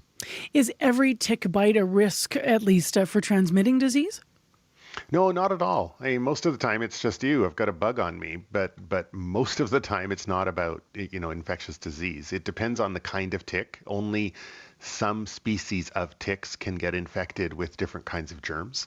The risk also changes a lot depending on what percentage of ticks in a specific area tend to carry a particular infection. So if the risk of ticks carrying Lyme, for example, is only 1 or 2%, then there's a 98 or 99% chance that the tick on you doesn't have an infection with Lyme disease. So statistically, there's a big difference there. But that's why it's really important to get up-to-date knowledge from local public health. And, if you talk to friends in another city or another province, their experience with seeing a doctor about a tick bite might be very different from yours. And that's okay, because the baseline risks might be very, very different, right? So don't freak out if you don't get the same care as a friend did who lives in, the Eastern Canada or something like that. The other thing is that, again, prevention is key. It's much better to avoid the exposure in the first place. So what are the best ways to do that then, if we dig into this, to prevent tick bites and then prevent infection if you do find a tick on you? Yeah, so the first thing is if you're wearing clothing that makes it hard for the tick to find your skin, that's very helpful. Now, if it's 37 degrees, you're not going to be wearing, pants, and you're not going to be tucking your pants into your socks or tucking your shirt into your pants, which is what you should do. Wearing tights is also a great option as well. Remember, ticks start sort of low and they climb. They don't fall from trees and stuff like that. So it's about sort of, not letting them find your skin. The other thing you can do is, if you are out in like shorts and a t-shirt, you can use insect repellents. Ones with DEET and Picardin or Icardin work really, really well against ticks. You can also treat your hiking or gardening clothes with another repellent called permethrin, which stays effective even after washing. And the other couple of things, after you come indoors, if you just pop your dry hiking or gardening clothes in the dryer for 10 minutes on hot, that'll kill ticks. And there's also evidence Hang that on if a you second, kill them, and then do you have to reach into the dryer and grab them, or what? Well, I mean, they'll be dead. They'll be sucked out of the they'll tube. probably get in the lint filter or whatever. Yeah. Yeah, they're tiny, right? They're tiny. So, but there's also evidence that if you shower within 2 hours after coming indoors, that can actually reduce your risk of contracting Lyme disease from ticks, because if they're not well attached, first of all, they can get washed off. If they are well attached, well, you can do a tick check at the same time as you're showering. So simple prevention tip, get into the habit of checking your crevices carefully and daily. Thank you, Dr. Bardwaj. I'll share the reputable websites that you recommend for information on this. I appreciate your time. My pleasure. As I said, that's our annual TikTok medical column, kind of a bonus edition heading into the weekend here from Dr. Raj Bardwaj. So as promised, for information, he recommends checking out the Public Health Agency of Canada's site. There's a Canadian website called that's the letter etick.ca. That's affiliated with a bunch of different universities and public health departments. There's also photos to help you identify ticks. Or there's an American site, but he says it's a good one and it's relevant to us here. It is Tick Encounter, and that's the word encounter, tickencounter.org. Well, you're going to want to go to those sites before you hit the garden. Marjorie Dalhouse is here to talk about the noon call-in. Hi. Hi, Marcy. Well, speaking of being outside, we talk of ticks. Ugh, I know. Makes your skin crawl, but hopefully gardening doesn't. Our regular gardening column takes place today. Sylvia Grantham from the Selkirk Horticultural Society will join us to take your questions on all things gardening. I know I need to clean up my garden. It's not looking good right now. It's been a bit of a mess. So I'm going to turn to Sylvia to to get some advice on how to get that garden in tip-top shape this weekend. I always have a million questions, even though I've been in our house now for like 20 years. Like every year there's something new. Like my tree, my dog started eating the mulch and the bark nuggets. Yeah. So I'm like, well, that's not an option anymore. But you're not supposed to put soil. So then what do you put? And then when it's been this year, which is so weird, the trees like popped out and bloomed and then it got cold and some of them look stressed. Like so many different questions. Oh, yeah. Gardening is one of those things, you know, it takes, it doesn't take, but you got to just keep at it. It's an evolution. All right. So get your questions in this afternoon. Thanks, March. Thanks, Marcy. Between 12:30 and 1 on Radio Noon. That's their call in today. Let's thank some of the people, all of the people, in fact, who work in our current affairs unit here at CBC Manitoba on all of the shows. So it's the list of our producers here. Our associate producers, Corey Funk, Abby Adeyemi, Calculan Mulugeta, Sierra Sanders, Chidi Akuma, Marshall Hodgins, Dylan Longhurst, Jenna Badosso, Carmen Ponto, Ashrit Vaidya, May McKillop, Issa Kixon, Chloe Friesen, Bruce Layden, and Sid Sundance Horshig. Our current affair reporters in unit, community reporter is Shanley Vidal. Our reporter in unit is Jim Agapito. Videographer to thank today for today's programming is Travis Goulvey, who did shoot the Buffalo video on today's show. Really gorgeous stuff there. Hosts in unit, Nadia Kidwai, Faith Swindell, Marjorie Dowhouse, and guest host Margot Watt this week. Producer Wendy Parker, what are you doing over there? It's like Corey's adjusting his chair. I'm just hearing this slamming. Our YouTube producer is Brad Lillies. Nellie Gonzalez is the show's producer overall in CA, and Leif Larson is the senior producer of audio at CBC Manitoba. And the man to ask if you need a new chair. Just hearing this banging. I'm like, what's going on over there? I just need to have my armrests in a proper height, or else I can't talk properly. Mine's the back of the chair. It goes spring when you make the sound. Corey's here not to talk about chairs, though. Just before the news, we actually have a couple issues that I don't think are resolved in traffic, right? Yeah, Cumberland all morning between Carleton and Hargrave been closed. It's taped off. Police cars on scene. Not sure what's going on there yet. We are told that there will be a police release on that later today, so we'll find out more what's going on. And also, Louise Bridge is closing in half an hour for the weekend until Monday at 8 p.m. for construction. So heads up there. We should tell people where we're going to be traveling on Tuesday morning. We're going to be in the Lac du Bonnet area Tuesday. We're going to be doing a live show from someone's home who has just recently been able to return. They were evacuated, and all around them, there are neighbors who weren't so lucky. Yeah. So that's going to be right on Wendigo Road, just off of that area, That's right. which is one of the worst affected areas of the province. This is actually neighbors of the couple who died in the fires last week as the wildfires. The last couple of weeks, we've been watching that activity all over the province. So it's going to be a story, yes, of return of what's there, but it's also going to be a story of rebuilding moving forward. And we're hoping to get, we're really hoping that some of the firefighters are going to be joining us as well, who work so hard and continue to work so hard in the province. So as Corey said, that is Tuesday morning, but we hit the road on Monday. And if you have an idea, you can always reach out. Thanks very much for tuning in to CBC this morning. But before you go, we have one last newscast for you, and that's coming up next. This is CBC News. At 8:30, we're at 11 degrees with an air quality statement over downtown Winnipeg. We have hazy conditions. Good morning. I'm Matt Humphrey. Some RM of Lac du Bonnet evacuees came home this week only to find nothing but rubble. Residents began returning to the rural municipality Wednesday afternoon with a nearby wildfire now contained. Brad Wood says about 18 homes and cottages along Wendigo Road were destroyed, including his own. You look at the before pictures with the flourishing forest, and you just look at this and you just wonder, like, how has that survived that? You look out at the lake, it's beautiful. The water's untouched. But you look to the forest behind me, it's just a barren black wasteland. Wood says he planned to live there after retiring next year. Obviously, those plans are now on hold. 28 properties in the RM were destroyed by that fire. A neighborhood organization is raising questions about Winnipeg's Main Street project after one of their vans was seen by the river appearing to help set up an encampment. The Point Douglas Residents Committee sent a letter to Main Street, the Premier, the Mayor, and End Homelessness Winnipeg.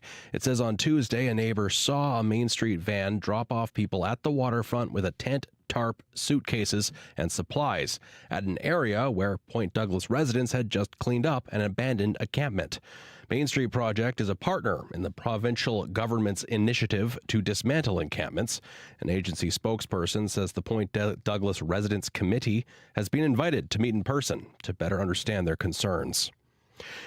Last night, more than 100 people gathered by the memorial site at an intersection where a collision between a semi and a bus full of seniors left 17 people dead 2 years ago.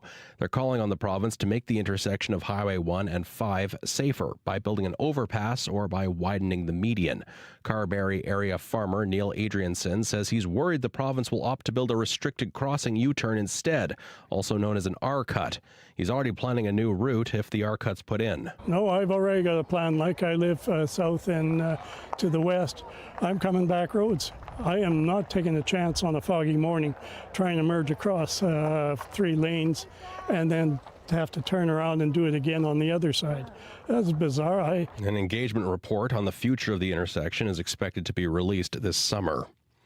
The Assembly of Manitoba Chiefs is calling it a first step. The Manitoba Museum formally apologized to First Nations, Inuit, and Métis communities for having remains and other items in its collections.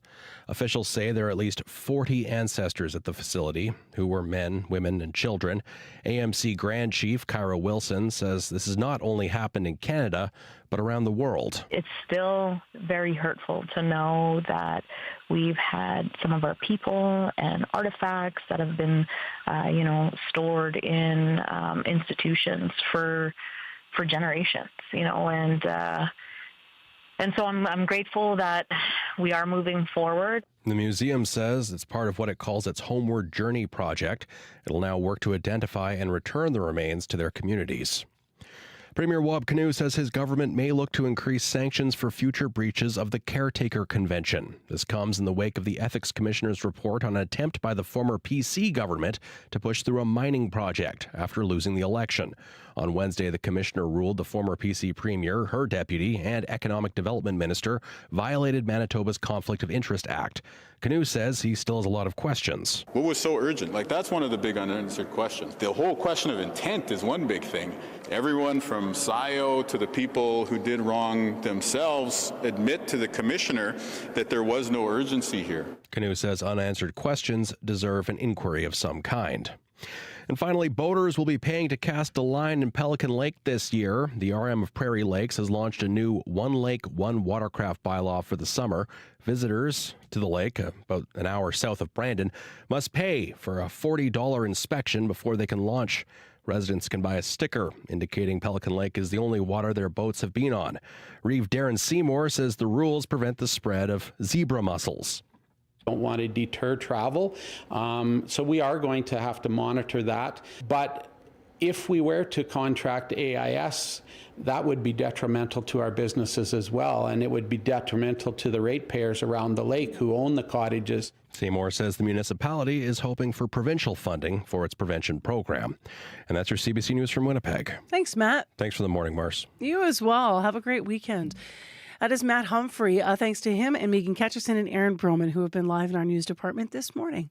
All right, with a last look at the commute, Corey is still here. Yes, Cumberland. But yeah, still here. Still surprisingly, here. We just live in the studio now. Exactly.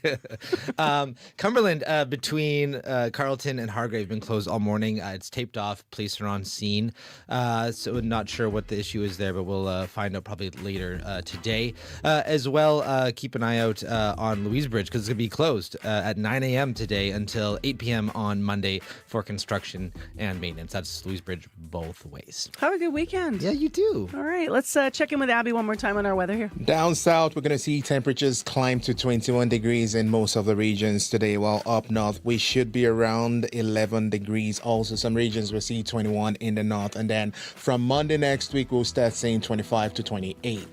Today, we only get to 21 and there's smoke in the air. All right, thanks, Abby. Thank you. Well, be careful out there with all the smoke. Remember to check highways for closures. There's still work going on, actively fighting fire in this province. But in a lot of places where you're re-entering, I think it's going to be probably a pretty emotional weekend as well, because last weekend, of course, we had more evacuation orders, but many of them have been lifted. So steady as she goes, Manitoba. Take care, be well, enjoy the weekend, and especially if you're heading to that Bombers exhibition, right? That preseason game. Beautiful weather tomorrow night for that. So enjoy that or whatever else you're out and about at. I know I'm heading to a dance recital, so looking forward to that. All kinds of things going on in our personal and private lives. Enjoy it, everybody. We'll talk to you Monday morning on CBC.